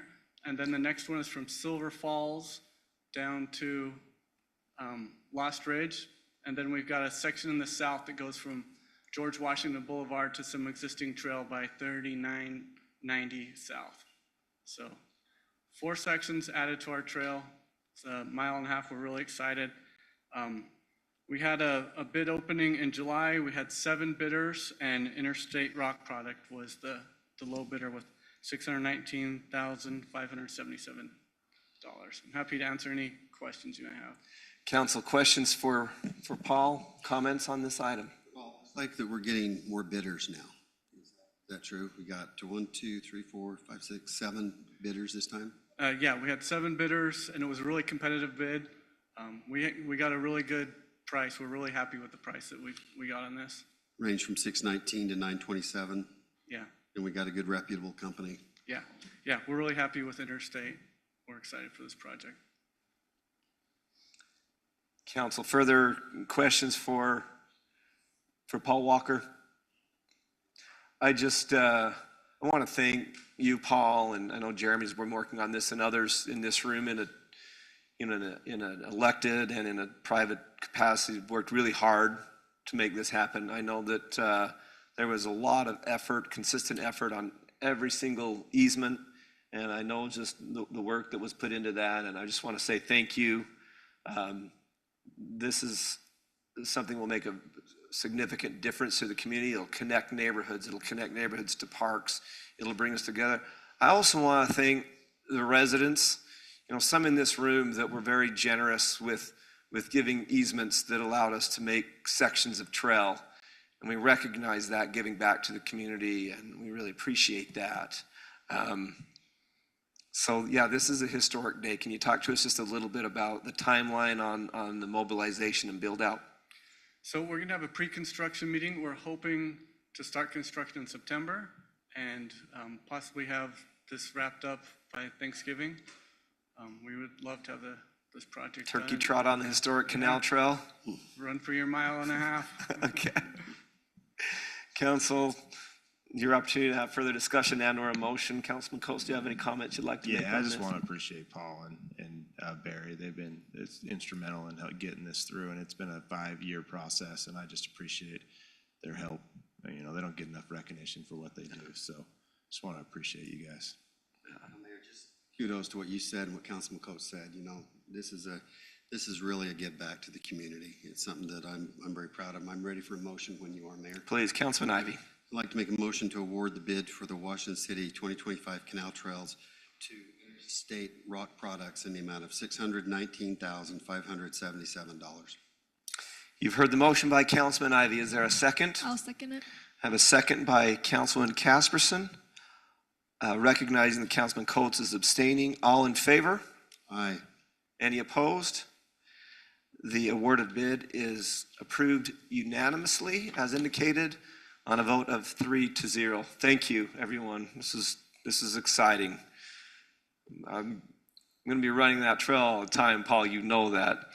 Let's move on to item number 7. This is a public hearing. 7A. This is a public hearing in consideration to approve an ordinance repealing and replacing City Code Title 8, Chapter 7, Stormwater Management. Before I introduce new development project manager John Hinkie, I will just let those in attendance know that this was the primary agenda item of our previous workshop meeting. And so we have vetted this particular ordinance and the revision quite heavily. Paul, John, what would you add to this? Good evening, Mayor and Council. Thank you. As we discussed earlier and stuff, this is a part of our response to our stormwater audit to get the state okay with our program, get it up to compliance, and just continue our stormwater program. A few updates to meet new regulations from the legislature and stuff. So I think Thad has worked on revision, as we discussed during workshop, on the penalty phase and stuff. So I think we're good there, Thad. Correct. I've delivered to the recorder a revised version of that ordinance pursuant to the conversation. It has language that reads that a conviction would be a civil infraction. The fine would be punishable by an amount not more than the least amount for a Class B misdemeanor set forth in city code. Council? Do we need to say anything, or has it been covered, that change? I've made that change and have submitted it to the recorder. But it's not in our current packet, right? Correct. It was So I sent. think- It was sent to the recorder about 3 minutes ago, so it's not in your packet. But I'm ready to make a motion. So when you make the motion, we'll just reference his verbiage. But before that, any questions for Mr. Hinkie on this? Any that weren't covered already in the workshop? Thank you, John. This is a public hearing, so I'm going to open up the public hearing. Other than Brandon, who's the expert in this field, and of course you're also welcome. But anybody who would like to speak to the stormwater repeal and replacement of the ordinance, the public hearing is open and the mic is now yours. Seeing no one come forward, I'm going to close the public hearing. I'll turn to the council if there is any further discussion. Otherwise, it sounds like Councilman Coates is ready for the motion. Mayor, I'll make that motion to approve the ordinance repealing and replacing Title 8, Chapter 7 of the Stormwater Management with the minor changes that our legal had provided to our recorder. Perfect. You've heard the motion by Councilman Coates. Is there a second? Second. Second by Councilman Henderson. Where this is an ordinance, let's go a roll call. We'll start with Councilmember Henderson. Aye. Coates, Ivy, Casperson.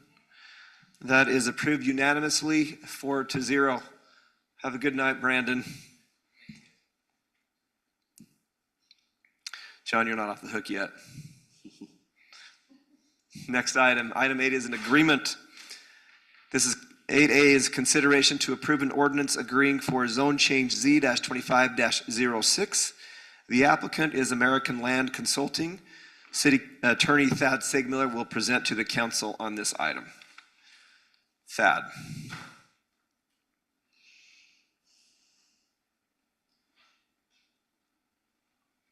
Thank you, Mayor.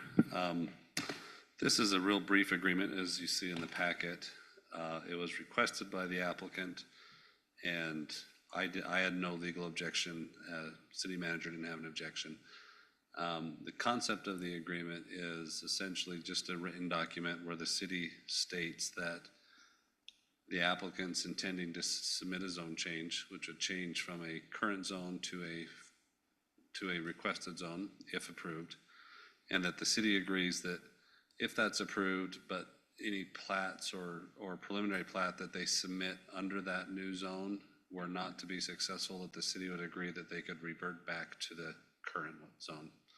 The reason why there's not a lot of concern there is that's been something that the city's acknowledged would be allowed to an applicant before, and so it's not, we're not asking for a new allowance here, but it is in writing as requested by the applicant. Questions? It's pretty straightforward, council. You've read through the agreement in your packet, and familiar with the area, with the project. Questions for staff or discussion amongst yourselves otherwise, or would you like to hear from the applicant? I don't need to hear from the applicant. I think it's weird we're doing an agreement. Just to be straight, I think we don't do it for other people. I don't know why we would do it here. I mean, that's just how I look at it. I don't think it's necessary. I know legal doesn't see a concern, but I don't know why we're setting a precedent to have agreements on stuff like that. So that's just my opinion. I think if it's a good project, it'll pass and it makes sense. It'll go through. Why do we need an agreement to go back? So that's how I look at it. Okay. Thank you, Councilman. Further thoughts or discussion on this particular item? Would anyone like to hear from the applicant, or would the applicant like to speak to this particular item before we turn to the council for a motion and a vote? Any questions for the applicant or the applicant's representative?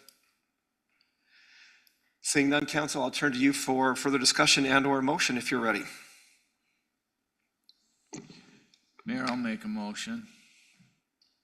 We approve a zone designation agreement for zone change Z-25-06. You've heard the motion by Councilman Henderson. Is there a second? Yeah, Mayor. A second by Councilman Ivy. I have a motion and a second. We'll go roll call on this, beginning with Councilmember Coates. Nay. Ivy. Casperson. Aye. And Henderson. Aye. The agreement is approved on a vote of 3-1. And I hope we didn't take too long at the beginning of the meeting, but I think it was a wonderful way to spend your evening. May I just address? Yes, Mr. Terry. Doug.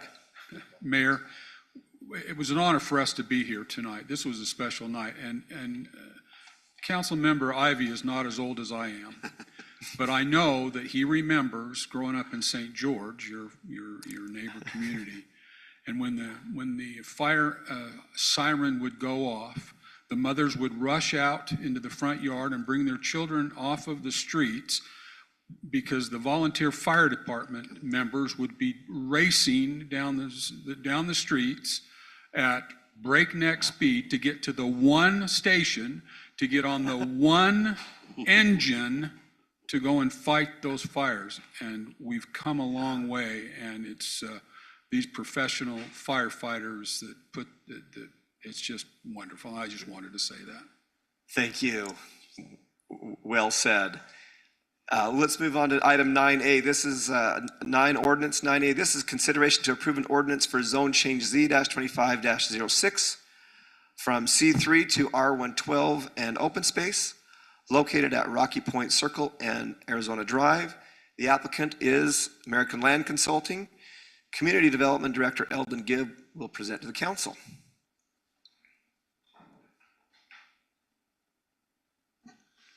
Thank you, Mayor, Council. On the screen here is the location that we're looking at. The requested change is from the current zoning of C3 to a proposed R112 and open space zoning designation.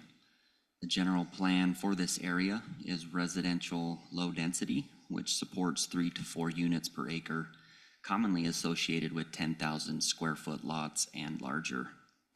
Surrounding zoning to this parcel is R112 to the north, C3 to the east and south, and St. George City residential to the west.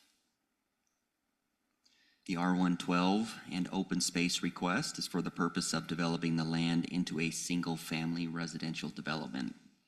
The proposal is asking to change 4.45 acres to R112 and 0.97 acres to open space.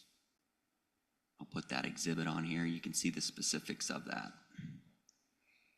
Those larger green squares are the R112, and then the perimeter is the proposed open space.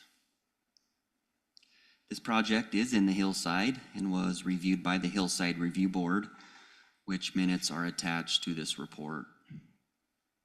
With the applicant asking for this special agreement, which was just approved, and involving the preliminary plat, the pre-plat has been included with the exhibit, so everything is known at this time.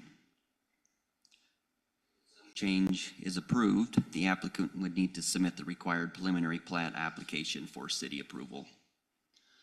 The Planning Commission reviewed this request on July 16th and unanimously recommended approval of Z-25-06 for the zone change request from C3 to the proposed R112 and open space zoning designation as seen on this map. That concludes staff report. I am happy to answer any questions you may have. Council, questions for Eldon? And I'll just make note that the public hearing on this item did occur at the Planning Commission level. Council, further discussions on this particular request? For a motion if the council is ready for one. Go ahead, Councilman Ivy. I'd like to make a motion to approve an ordinance for zone change Z-25-06 from C3 to R112 and open space located at Rocky Point Circle and Arizona Drive. You've heard the motion by Councilman Ivy. Is there a second? Second. I have a second by Councilman Henderson. We'll go roll call vote on the approval of this zone change, beginning with Councilmember Ivy. Aye. Casperson. Aye. Henderson. Coates. Nay. This particular item is approved 3-1. Mayor, may I have a reason to explain my denial? Go ahead, Councilman, yes. Just felt like the Hillside Board had some good recommendations and they weren't fully vetted, and they recommended not pushing it so hard, and I think it got pushed a little too hard, but that's my nay vote. But I do think it'll be a good residential neighborhood. Well said, Councilman. I appreciate your candid honesty there and vote, and we recognize that you understand these items very well. Mayor, may I comment? Go ahead, Councilman Ivy. So I actually, the council liaison on the Hillside Committee, and I was there on site at their meetings, and I did hear, even though I don't vote as part of the Hillside Committee, I bring back pertinent information to the council.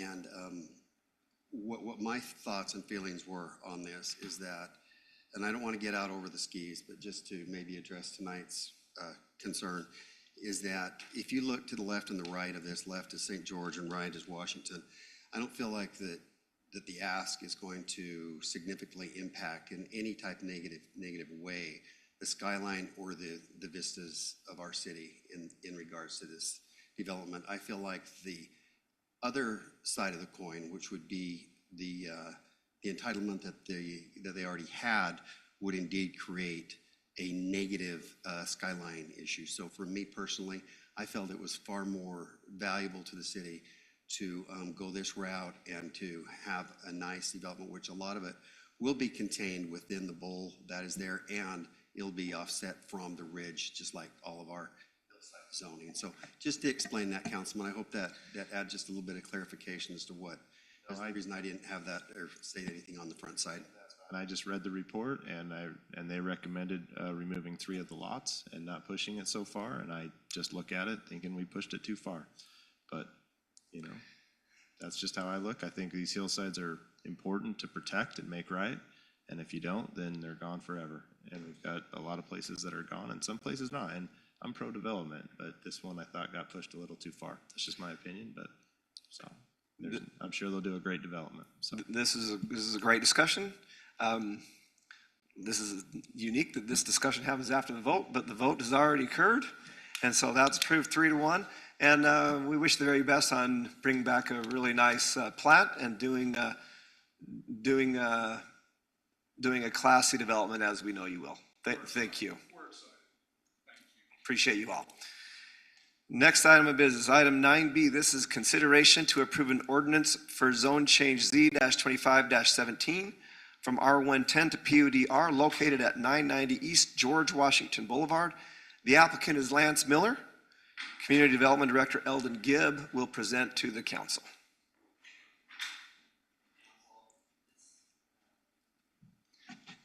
The area here is up on the screen. You can see what's been platted on our maps is not accurate. That's an outdated preliminary plat.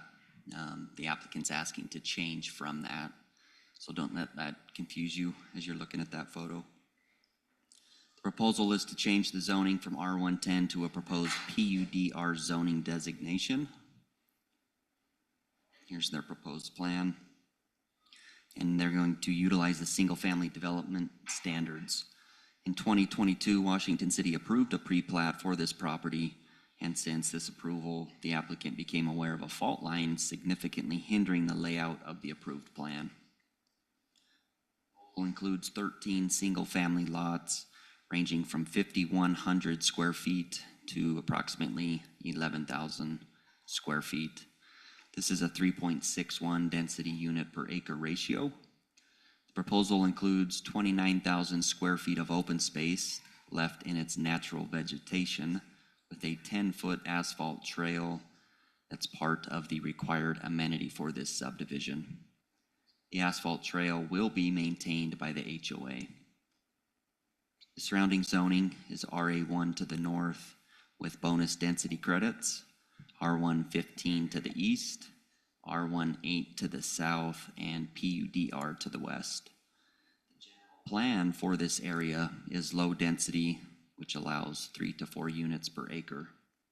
The project meets the 3 to 4 units per acre, but staff should note the smaller lot sizes on the proposed plan.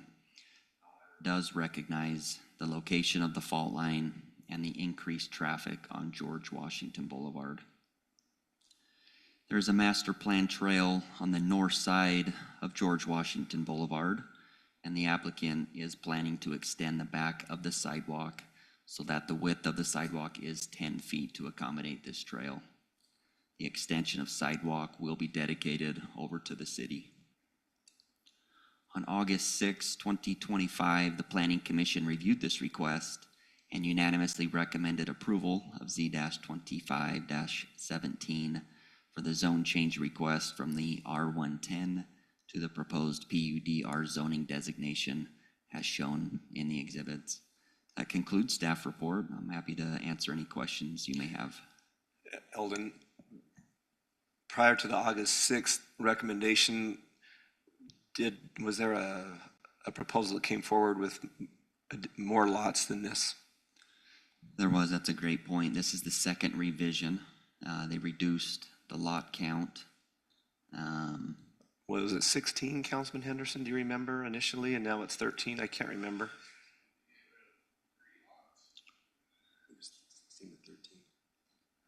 We can we removed 4. It was originally 17. It was 14, and we're down to 13.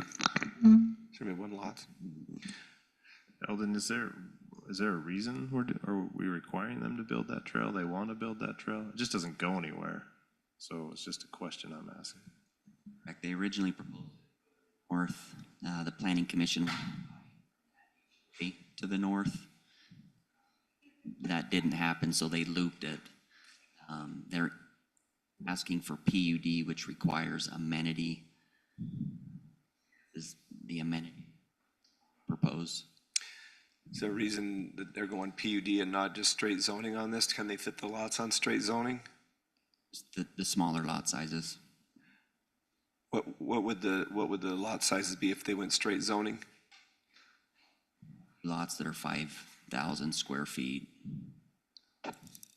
Oh, and it's R110, yeah, so you're saying that the 5,000 square foot lots. How does, just extend those lot lines into the open space and make them bigger lots, but how does the fault line affect this? I mean, I know you can't build something across a fault line, but tell us about that a little bit, Eldon. Yeah, great comments. You can see those here where the cursor's bouncing. This is the fault line. They could extend those lot lines back through. You wouldn't be able to put a habitable structure on the fault line, but they could claim that as lot ownership. Problem is if they go PUD, our ordinance requires an amenity. So they have to put in an amenity somewhere, which is what the trail ends up being. It's a weird amenity that goes nowhere that be maintained by, like if it connected, I'd say great, but it's. I'd love to have a little place just to walk my dog and you walk it around and it's. Guy, but I don't know, it's just weird. Like, I should say, not weird, different. Maybe you could get the HOA to the north to give them easement and then it would go through to the trail. I think I'm looking at the map, I think people are gonna walk across there and then connect. Probably are gonna walk across. Trail, and there'll be a goat path within a year as soon as. It's gonna be just a pain in everybody's mind for the next. Well, I still need an amenity, so what do we do? I'm trying to think, I'm looking for some playground equipment or something that we can use. I don't know, just something, and I'm not opposed to the trail, it just doesn't go anywhere. Looks more like a pump track by the Wills Park. Yeah, maybe. Teasing. That's all, Originally came in, did you come in with just a straight zoning, or has it always been a PUD like this? I'm just trying to help me think it through, it's just. It's just a little weird. Rick, Hey, help us yeah. out here. State your full name for the record and help us out. My name is Rick Meyer with Bush and Gudgel. And we had talked about doing straight zoning. I believe it's general plan of PD. Is that right, Eldon? I can't remember. Low density? Okay. Oh, that's right. That's what it was. So we would have to do the general plan amendment if we were going to do the R16 into there. But I guess to address one of the other questions about the trail and the amenity, one of the items brought up in planning commission was that you could just consider open space as the amenity. I mean, it's not like adding something, but if you just want, I know it's kind of a stretch, but if you guys don't want the Yes, we're gonna trail play or in the whatever, desert that's all around us for our Yeah, amenity. I know. I like it. I'm gonna start using it, Rick. So, anyway. Look, I didn't grow up with amenities, okay? That's all. I had just open space, so. You know, we're trying to be consistent with our rules, right? So, not playing favorites or anything. I'm not opposed to it. I don't know. Just as a different way of looking at it, but I don't know. I mean, I'm not saying my kid wouldn't ride it if it was there. There is some elevation change from the east to the west, where it slopes downward. A little bit, yeah, more from this development to the Roadrunner development. That's to the right, north. more to Yeah, the it's north, isn't quite it? elevated there. That's why the Roadrunner development didn't want the trail tied in there, is because, first of all, they didn't want all the traffic going in and out of their development, and then also, it was the elevation difference there. That is, like, I get that there's elevation difference, but what we're really trying to do is connect neighborhoods and communities, and that interconnectivity is. So, Mayor, I didn't bring it up, but Monday was down at the school in Yeah. Majestic, watching my kid play football on the trail behind there. It was packed with kids, just riding home to school. It's good. It's good. When I look at this one though, like, I mean, they're dealing with a fault issue, which is tough, right? So to deal with fault issues, and then my biggest concern is 10 years down the road when it needs maintenance and you only have 13 lots to fix it. And the city doesn't want that. So I'm sitting here struggling with it. For me, I like the trail if it goes somewhere more than just looping.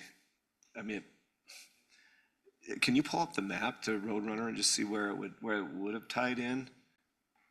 And is there any plan for like a public trail there already? Or is this just? On the west side of that. Is that just open space there? It is, yeah. So on the west side, there's like kind of a chat trail that's there. And it kind of ties down and you can see the dirt trail that goes through our property there. It just doesn't line up with the lots that are going through there, you know, and Can you make a connection through the cul-de-sac, like a 20-foot wide width or something? potentially, yeah, like a sidewalk or something going through there, or whatever. I don't know either. Oh yeah, because it's over. I have the same concern as councilman. So like 10 years from now, when it needs maintenance and stuff, it's just gonna be a pain in everybody's rear end forever. You're gonna come back to the city and say, we can't afford this, take it over, and we're not gonna take it over, because we don't take over those type of things. Right. But it Eldon, are does- there any options, like zoning wise, is smallest zoning, is it 6,000? Yeah, straight zoning, smallest is 6,000. Was the reason we're doing PUD on this because of that? We can make the 6,000 square foot lots work on this. Like you said, we could just extend those lot lines back and then they would work.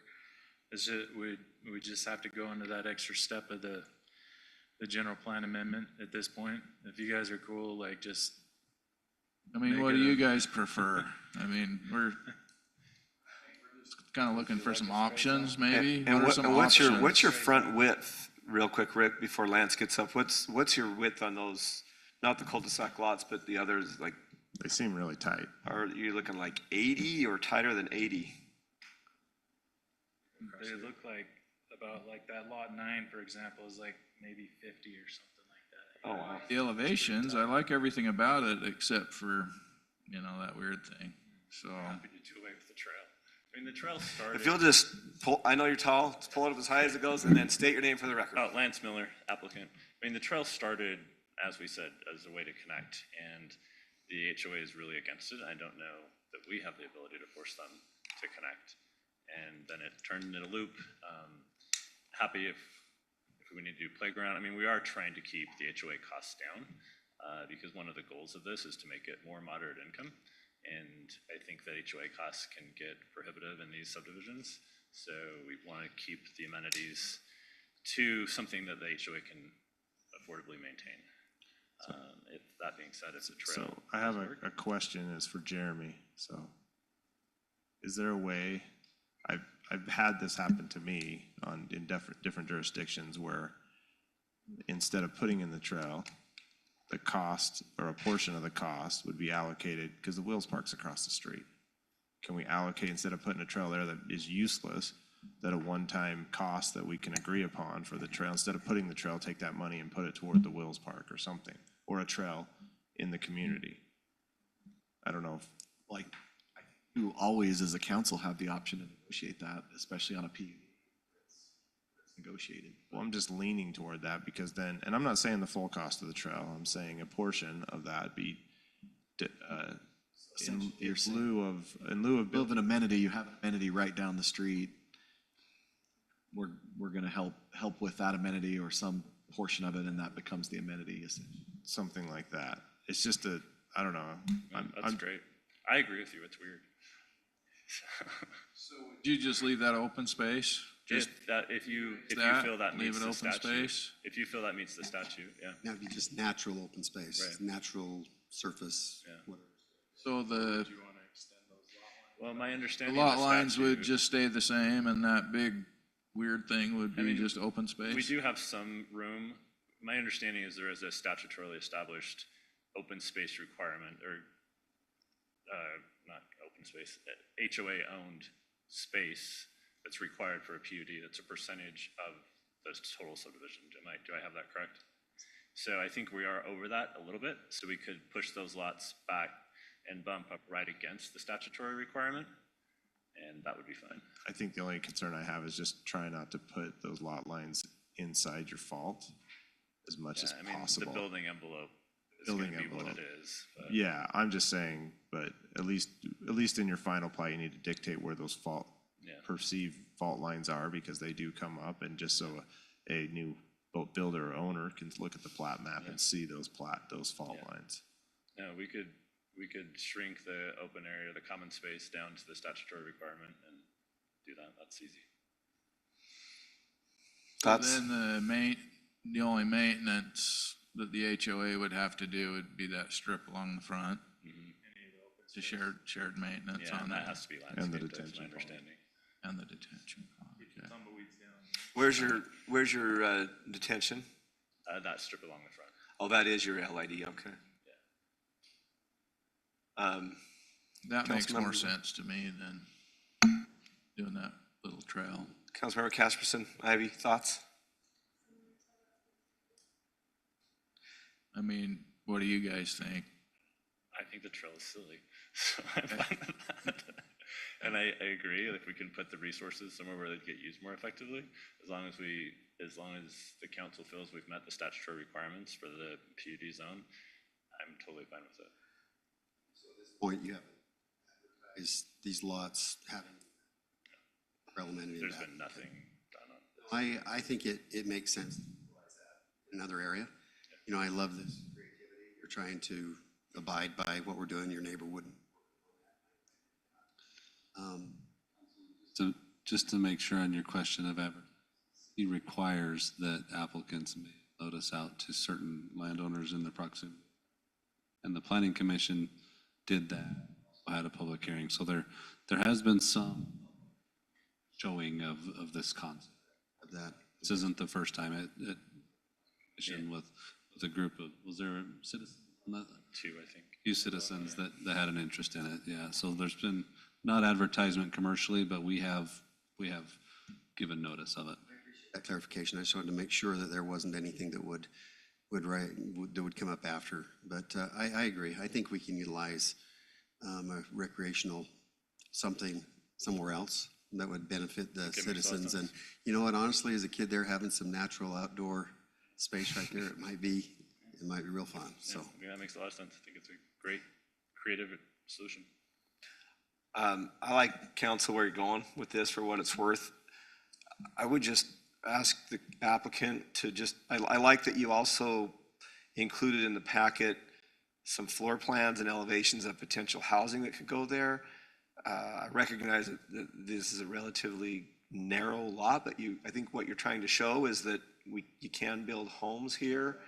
And I think just by virtue of the size, I mean, I hear you say moderately priced, and I'm hopeful that that's actually what happens. I mean, we can't control what you do with the lots, but as a community, we need individual lots where people can live, and if they're young, raise a family. If they're old, have a little bit of space. And so I know this parcel. I think there's a lot of things that I just really like about what you're trying to do here. Do you have any idea, Rick, like engineer's estimate on what the cost of that asphalt trail would be? We have, we can ballpark it here. It's above my pay grade.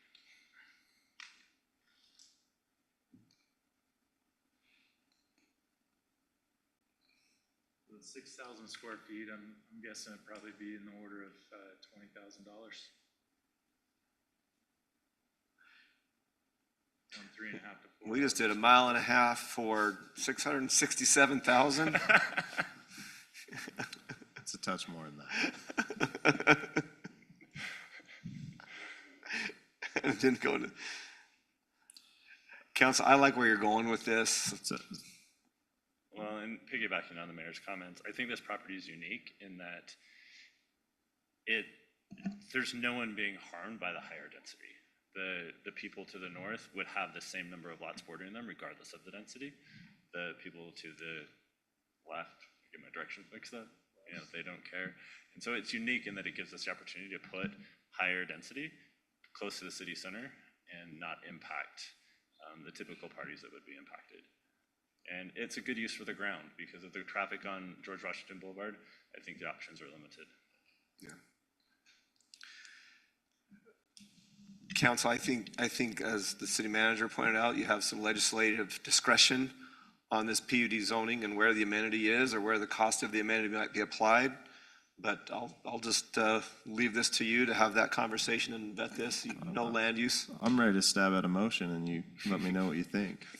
But I'd like, It's gonna be a good motion. with my motion, I want the applicant to agree to what I'm going to state before if he's good to go. Okay, he's going to go with it. Okay, so I'm going to make a motion. We approve ordinance zone change Z-25-17 from R110 to PUDR located at 990 East George Washington Boulevard, with the findings and condition provided by staff, with the additional condition that in lieu of constructing the private trail on the east side, a 75% cash would be provided to the city to put elsewhere into the amenity that's close, amenities within the city, close to this, within this area,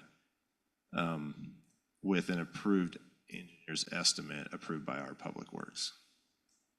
Sounds good. And we work with Eldon on facilitating that. And I'm saying 75%. Yep. City where that. It would, but I'm saying it should be in the general area of the Fields area. I'd say south of the river. The really nice park we're building just across the street. Yeah. Councilman, I like your motion. Do you want to clarify when that 75% or when that They need to pay cost would need to be paid? final plat, because you'd have to build your amenity, so. That final I plat? mean, I'm assuming it would be similar to landscaping, like nothing can be issued until all that's done. No, let's do final plat and just be done with it at that point after construction's done, so. So my job is to make sure that you as a council and you as an applicant understand the motion. Is the motion clear? Do you have any objections to this? It's a motion to approve with 14 basically moving 75% of the cost of the amenity elsewhere at the cities and pay that at final plat. You've heard the motion by Councilman Coates. Is there a second? In that motion? I've got a second by Councilman Ivy. Where this is an ordinance, we're going to do a roll call vote, beginning with Councilmember Casperson. Henderson, Coates, Ivy. Your zone change request is approved unanimously, 4-0. Make it nice. Make it so some families can move in there and be in what will be a future heart of the city down there. That's the plan. Thanks for investing in Washington Lands. Thank Thanks you for all you very do, much. Rick.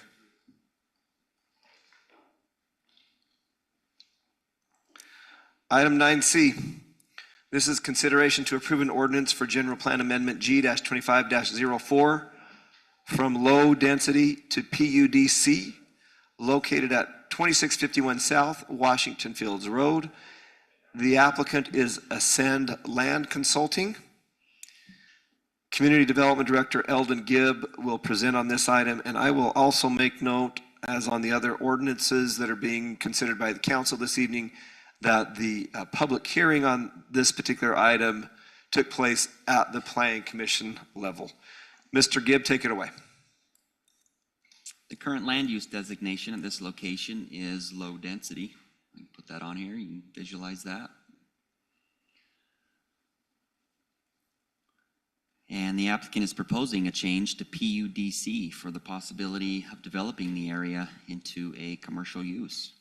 The surrounding general plan land use designations are low density to the north, east, south, and neighborhood commercial to the west.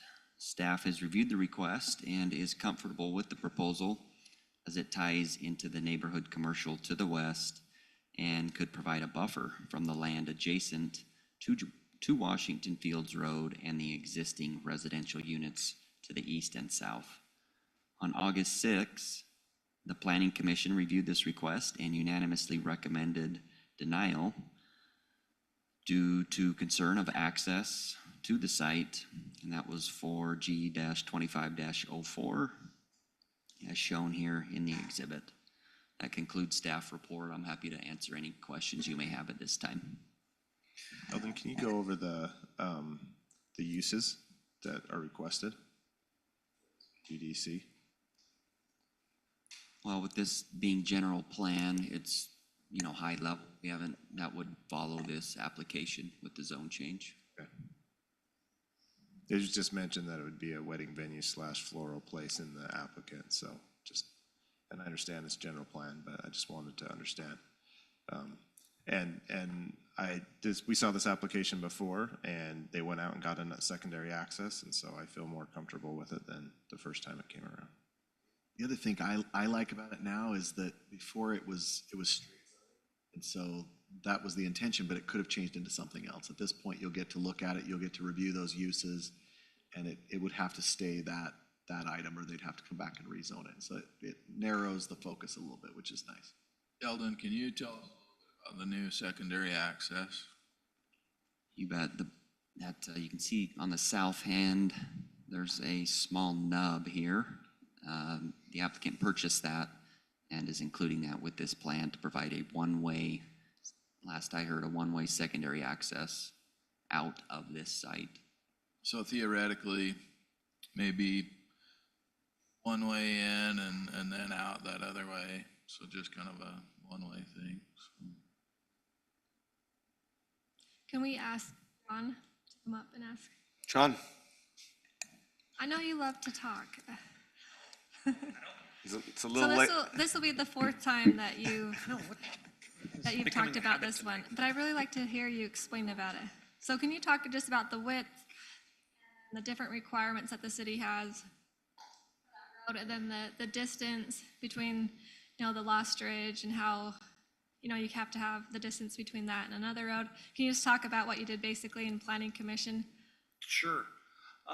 Starting out with the access point out onto Washington Fields Road, that access point was granted long ago. It doesn't meet our access management, but it worked for a single-family residential property back there. Now with our access management stuff, it doesn't even meet our right-in, right-out access point, which for Washington Fields Road is 330 feet, I believe. So that would obviously be something that we would have to deal with there with it still being a right-in, right-out if we were to allow access both ways with that stuff. The secondary access point, it's an interesting access point. I'll leave it at that. Access management, there are concerns. Obviously, we're a little close to the intersection there with Camino Real. The Lost Ridge is a residential collector, not necessarily meant for commercial traffic, but again, it is a collector street, so it does have the additional width. Again, concern would be from our perspective, closeness to the intersection with Camino Real, needing access management, and exactly the trail through there with an access movement close to a trail. That's definitely paralleling it. Could be an issue, but could be dealt with different traffic control devices and stuff like that. So The trail's gonna be fenced. there's there. So And the only comment I would make to that, and don't sit down yet, but that's a good reason why this would be a PUD, and when they bring the zone change, we'll need to look at it, because it really depends on the uses. If you were having weddings there, it's way different than if you had a neighborhood commercial where people were coming and going all day long on those trails. It's gonna be limited in, probably have cars come and then they'll stay for a while and then they'll access. Just a different use. That's why I like it better as a PUD, but. Municipal property. And this probably, over time, when the neighbors put in their commercial, then that would create other points too. As traffic increases, there would be other access points, property to the north and neighbor to the. yeah, depending upon how that develops, if it develops as residential, commercial, whatever, obviously we need to get another access point in there and Commercial. give us another point to alleviate traffic on how that would develop fully for that entire area. So, and Jeremy's got an excellent point with the PUDC. Definitely the whatever goes in back there as a commercial venue would be something that we would look at with that secondary access point. A wedding venue, you're limiting the number of traffic that you're gonna have in there and traffic movements, so it's gonna definitely limit those interactions that you could have and stuff versus a neighborhood commercial, or you're gonna have a lot of travel back and forth, so. I like these comments. I appreciate your comments here. Just want to get, I'm looking at this, just kind of processing it. I mean, obviously we watched the public hearing, there was some residents that have concerns. But general plan is a high level. It precursors, the actual zoning, and certainly to the north and to the west, those will have future zoning and uses that unfortunately aren't fields with a llama and a few horses and cows and things. But the llama is the most interesting one that's usually there. Can't go wrong with the llama. That, I'm digressing a little. My point is, long run, obviously we've win this around it. If this goes through the entitlement process, long run, we've really got to work to get that access to a different spot. And I think the applicant would agree with that. It's just that they have limited options right now. They've tried those, I'm assuming they've tried, for other access points. Yeah, I know. Will you just speak to that and how you could see that potentially play out? Because, it's uncomfortable too when you're next to a residential neighborhood. It just changes the dynamic a little bit. But also, this is so much open space and the pond and the trail and everything there. It's really nice. Yeah, like you said, when that other property develops and stuff, you'd definitely be looking at an access point that'd be on this property, is probably their northern line going out towards Washington Fields Road. It's the most logical. Prior to point. that curve. Yeah, it's the most logical point to bring an access point out. I know that we've kind of internally, seeing this come forward, knowing that was out there in the past and stuff, with our work that we're doing for the signal for Merrill. Lost Ridge, Merrill, and Fields Road and stuff. Andy, Paul, and I have kind of been talking that, with this and a right in, right out, we might be looking at putting a median island on Fields Road there to help force the issue for right in, right out movements and stuff like that.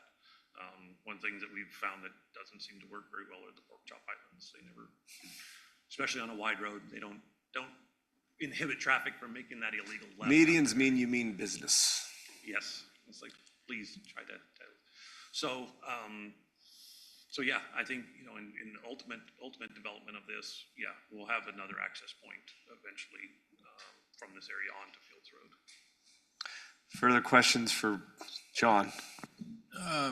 I just want to make a comment that, you know, I think we've seen, you know, some of the preliminary drawings and things for this, and even maybe some elevations. I think this has the potential to be something really special, you know, and I think it is something that ultimately is going to help preserve the feel of the fields, you know. I'm thinking of, you know, some wedding venues and some events that I've been to, you know, over the years, you know, up north here. And some of the most special ones were places just like this that I mean, you know, I don't know exactly what you're going to do, but I'm kind of just envisioning the possibilities. And this is really something I think that could be special for Washington and special for the neighbors, you know, and, you know, hopefully keep our fingers crossed down the road. We can have a little better access point, but I'm kind of excited about it, to be honest. I mean, it does sound like a really beautiful event center. I haven't seen the elevations, but I know when I listen to the planning commission, it sounds like there's a lot of neighbors who feel like, I can't remember your name, but they say that you do a beautiful job with your flowers and everything. But I do have concerns about the access. I don't really love the idea of having traffic going through Lost Ridge to get to that, you know, having the commercial, you know, I've been to a lot of weddings also, and I also feel like there can be a lot of traffic, and I feel like Lost Ridge Drive, I'm on that frequently, and that's a really busy street, and so I still have concerns of driving traffic through a neighborhood to get to this commercial property. To build on Councilman Casperson's comments, you know, and recognizing that we're at a general plan phase right now, and the next phase is the zoning, would you anticipate if that came back through that access onto Lost Ridge would just be kind of an emergency type secondary access, and most of it would go right in, right out off of Lost Ridge? I would say that would probably be a condition that you would put on that. You would think that would be where you would go with access management?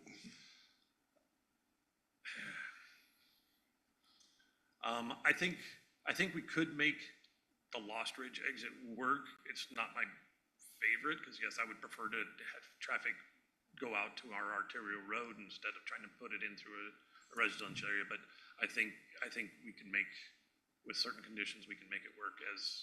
Working as just an emergency exit would defeat the purpose of, you know, the property owners going and actually acquiring this land for, you know, the secondary access. So I always looked at it as it's a good loop. The one on Fields Road is too close to Lost Ridge. The other one's not as nice, but if you did a one-way traffic that looped in off of Fields Road and looped out on Lost Ridge and kind of looped around, it would work out. That's how I envisioned it and thought it would work great. That's how I look at it now. I don't think people are not going to listen to you. Like, they're going to go out whatever makes sense. I mean, the thing we can do is put like a median in, right? And if there's a median, they're going to go, I would much rather people drive down Lost Ridge and go to a light than try to turn on Fields Road. Again, it's not perfect, but with it being what they're proposing, and that's what they're proposing to bring forward, I think it makes total sense. I mean, it makes sense to me. I think once we had that, before we didn't have the secondary access, and that's what draw my concerns. And I still have concerns, but it's not perfect, but they went out, they tried to get that property from the owners. The owners weren't willing to do it at this time. They're still farming it and having fun with it. So I think this is a good second solution, is how I looked at it. Do you see this, Councilman, as we go, you know, assuming the general plan amendment is approved, it comes back, do you feel like this access is temporary, short-term, meaning that the long-term will need to push that traffic onto in their planning stages, they would plan for the long-term to be down the middle, but you know, we don't want to build a building in the long-term plan, but I would have to leave that up to them and what they want to do. But for now, it could, long-term is how long? Short-term is how long? Long-term is until, and again, I love it, fields are my preference. Well, yeah, but, and you know, the stuff to the west might be fields for a really long time, or they might all of a sudden decide, I want to build a big old commercial development there. Like, I don't know, but I think if they can do it right, I agree with Councilman Henderson, this would be a really special place. It's kind of for a wedding venue. And I've been to a few recently that I was impressed with, and I just, you know, I've walked the property, and I think it's a beautiful place already. So that's kind of where I'm landing. Council, do you feel any need to hear from the applicant? Anybody have any questions for the applicant? If you guys don't mind to come up, or whoever wants to. Burnett's? Just state your names there. I'm Brian Burnett. I'm Jenica. So can you just speak to some of the concerns that some of the neighbors brought up at the planning commission? Yeah, they're concerned, like a ton of people, music, big lights, which I understand. I think PUDC is the answer because we don't want to build something huge. It's going to be really small. We feel like we'd rather have small, intimate, quiet, like as quiet as possible. So with the, you know, the access, you could work through limiting capacities or whatever. We're open to all of that. But our master plan is wherever we build it at, planning on a future entrance where it probably should be. That's part of your plan, is a future primary entrance? Yeah, we're gonna master plan it all for the future. Okay. Hopefully preserving most of the fields, like forever is kind of our plan. On the east side there, where the trail is going and all that. You have additional questions, Councilwoman? No, I was just wondering what I feel like he addressed what, you know, some of the concerns that residents had with the lighting and music, and then also access, I think, was a concern that was talked about too. How, like, the city, I know one of the comments was saying that you guys are only going to play classical music, but I don't feel like the city should try to, you know, police officers showing up at your weddings if you're not playing classical. No, I don't think we're going to agree to that, They but should show up if definitely they being work for done classical. at 10 and not having music past that. But also, I mean, the whole vibe that we're going through with this is like a small, intimate garden wedding type vibe, and having the access to have a building so that there's, I mean, obviously it's super hot here in St. George and Washington. yes, or Washington, sorry. But yeah, we just want an option to have bathrooms and an indoor area, but we do want the indoor area not to be huge. I mean, this is small, intimate weddings is what we're targeting. We're not going for the big venues. That's not. I do a lot of workshops and I teach women how to arrange flowers and stuff. So it's basically helping me do what I love to do and help pay for that by having a building with not just doing my workshops in there, but also having an option to rent out for events or weddings. So that will help pay for that building so I can do what I love to do. So We'll be able to have this kind of discussion at a later date, right? Yeah. When we're kind of talking about the particulars on it, and so I'm excited to, you know, see what you come up with and bring And I have that actually, discussion. So. I appreciate that reminder, and I appreciate this line of thought, because I think what I perceive that we're trying to just recognize is that in order to do what you want to do, this is the first step, and then there's another step. And so I think what I'm hearing is that you're listening to the questions about access, you're listening to the questions of how does this fit within the neighborhood, and what I'm hearing is an applicant that's willing to address those as best as you can at the next stage. Is that fair to say? Yeah, for sure. Okay. Further questions for the applicant? Thank you, Brian, Jenica, appreciate you. Yeah, thank you. Council, I'll turn to you now for further discussion and/or a motion on item 9C, which is a general plan amendment from low density to PUD commercial. Mayor, I'll make a motion that we approve general plan amendment G-25-0 from low density to PUDC. You've heard the motion by Councilman Coates. Is there a second? Second. second by Councilman Henderson. We'll go roll call, beginning with Councilmember Casperson. I'm voting nay just because I'm concerned about the access and having traffic go through. This is still a concern for me. Ivy? Coates? Henderson? The general plan amendment has been vetted and approved on a vote of 3-1. Thank you. We're almost done with the meeting. You're welcome to stay, but you might have better things to do after this. And I'll just make a note that I love what this council, this is exactly how it's supposed to work tonight. I've really appreciated the candor and the thoughtfulness on these particular items. Which leads us to our last ordinance. This is item 9D. This is consideration to approve an ordinance changing a portion of Landfill Road to Country Way. Our city engineer, Paul Mogul, will present on an item that Councilman Ivy got the wheels turning on months ago. Mr. Mogul. Thank you, Mayor. Thank you, Council. So I'm here to talk about changing a portion of Landfill Road, changing the name of it to Country Way. Changing the name helps to establish a cohesive street naming convention throughout the city. And the desire is to change, as you can see there in Exhibit B, the location is depicted there in that pink purple color.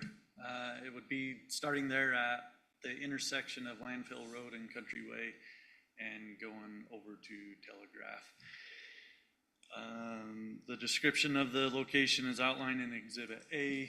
I think Exhibit B here with this figure helps to get a good feel for it. The road going to the north-south, I'm going to say north-south, but going from the intersection of Country Way and Landfill up to the landfill will remain Landfill Road. The section of road from that intersection at Country Way over to Telegraph will change. And here to take any questions if there are any. Questions for the city engineer? I want to thank Councilman Ivy for pulling it off before, because I think it was critical to have it stay Landfill Road for a few more months, but now it's timely to move forward. And I like what you've done with leaving that spur off to the landfill as Landfill Road. I think it just makes more sense.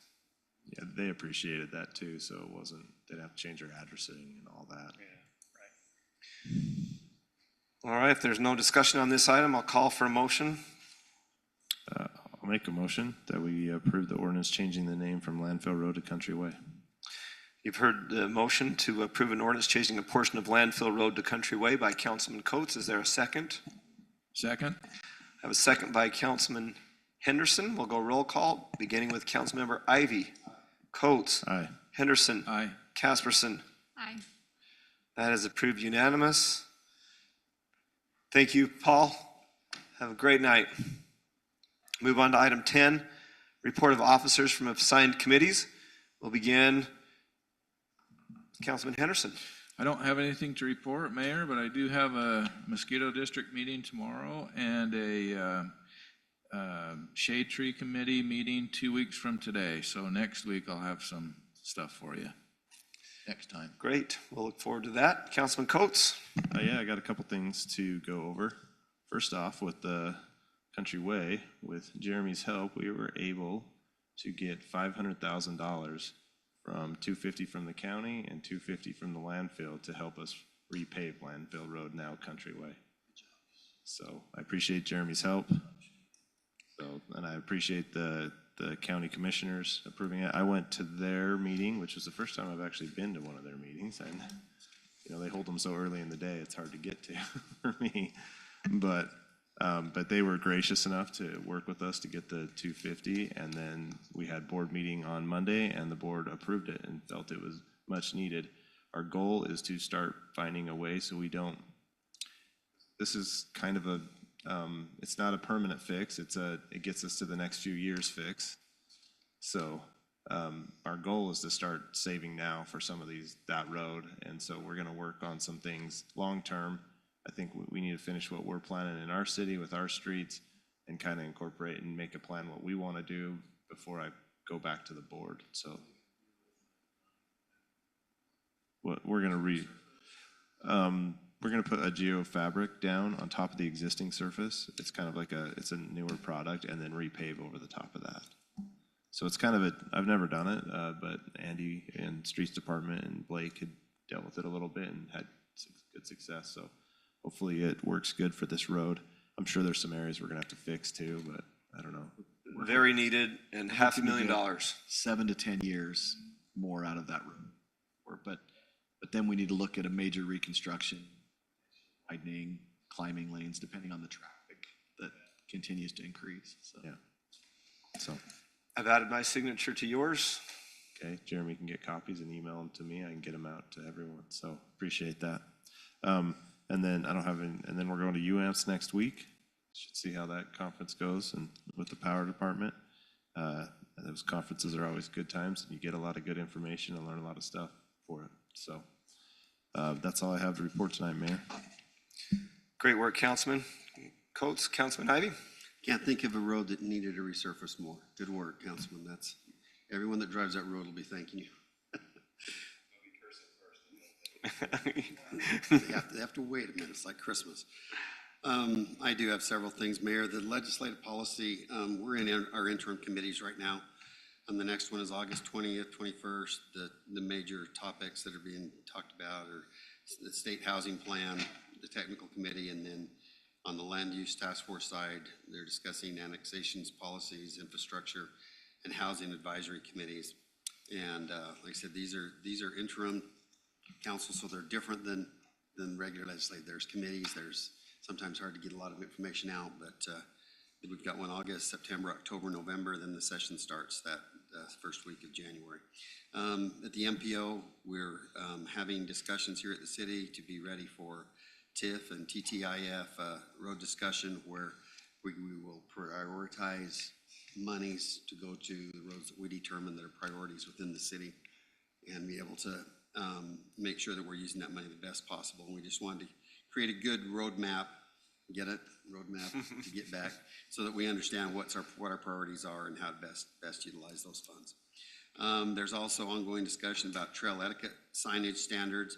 We're working with all the municipalities that have trails, especially along the Virgin River corridor. We think it's important to have the same messages.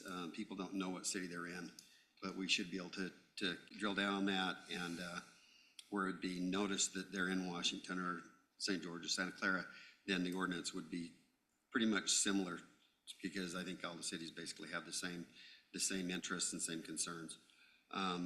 Probably the biggest thing, one thing we talked about at our meeting yesterday was the definition of what's restricted on our trail system.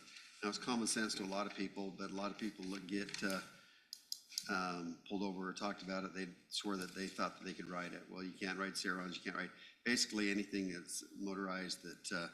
Fun. What that was. And did I say that out loud? Anything that's fun? Yeah, it's fun. No, there are fun things you can ride. There are fun things, but they're going to identify those with new signage as to what can be on the trails and what can't. It just helps people maybe to understand a little better. Great day this Saturday. Washington City Youth Council retreat will be this Saturday at Veterans Park, Heritage Hall, and we'll start about 10 o'clock and go to 2. We're going to elect new leadership. We're going to introduce the Youth Council with their new director, Annie Simpkins, that will do a great job with them. And then we are looking at, Mayor, I think you've already approved this, but we're looking at introducing the Youth Council to the City Council on September 10th, and meet the new director and meet them and be able to interact a little bit in our council meeting. And that's all I got. Excellent report, Councilman Ivy. Appreciate your work, especially there at the MPO. I'll just add on that September 10th meeting, if you're okay, rather than have the youth council come here, we thought it might be nice just to join them at Heritage Hall and just have a little more opportunity to interact and have the dinner down there before we come up for the regular meeting. So if you're okay with that, I'll instruct Terry just to move forward that way and let us interact with the old and new youth council members and the new youth council director. So, Councilwoman Casterson. I don't have anything tonight. Thank you. So from me, I just wanted to just say thank you to the city staff and the community and the local congregations. I thought Pioneer Day was just fantastic. I know it seems like we had an extra week there in July, so it feels like it's been a minute since we've met and since that event, but it was really special. We had a lot of people there at the parade. The park was just fun with activities. I think one of my favorite was just watching the fire department there with their hose, just spraying down, whoever was willing or unwilling, but not fast enough to get out of the way. But it was so hot, it was welcome relief. I just think those kind of events just really bring unity to the community, and I'd love to see those down in the heart. And so I just want to say thank you to, Barry and your staff. You did a great job. All those involved, putting on the parade and the event and the fireworks. Chief Evans, with the fireworks that night, we took our family and put some blankets out on the softball field and watched the fireworks and just had a wonderful time. And so I think it's neat that Washington City continues to be the city in Southern Utah that recognizes a state holiday, which is Pioneer, and that's a tradition that we want to continue to carry on, and we continue to carry on and do well those celebrations without the community, and certainly with the support of the community and members of the community in particular. But that's all I have on assignments. And we heard a lot about water earlier today, which is where I spent a lot of my time. Item 11, City Manager Report. Jeremy. Thank you, Mayor. Just wanted to report on, every once in a while, I've gone with department heads and we've done sort of a field trip to other cities that we feel like are doing a good job or they're where we want to be. And last week, Eldon and Rusty and I did an economic development field trip. We spent 2 long days. We spent time with Farmington and Lehigh, who are both cities that do a really good job in economic development. Talked to them a lot about best practices and lessons learned for growth and development, what they would do differently, what they would recommend for us. Really, really interesting trip. I'll give you a rundown sometime, but they do it differently. And both cities had a different kind of tactic and approach, and both of them work well. So it's really interesting to find out, what they would do if they were us and where we're headed, because we have so much great economic development potential in our city. We want to make sure we do it right the first time. So that was really good. The mayor joined us for part of that, and it was really helpful. So I'll give you a better rundown or write-up this week, but that was what we did, and it was excellent. So that's all I have, Mayor. Great job, Jeremy. I love the way that you fulfill your duties. You're forward-thinking. You look for those best practices. You're doing a great job, so thank you. As promised, we do not have a closed session tonight, so there is not an item 12. We'll move to the final item, which is adjournment. I'll call for a motion to adjourn. Have a motion by Councilwoman Casperson.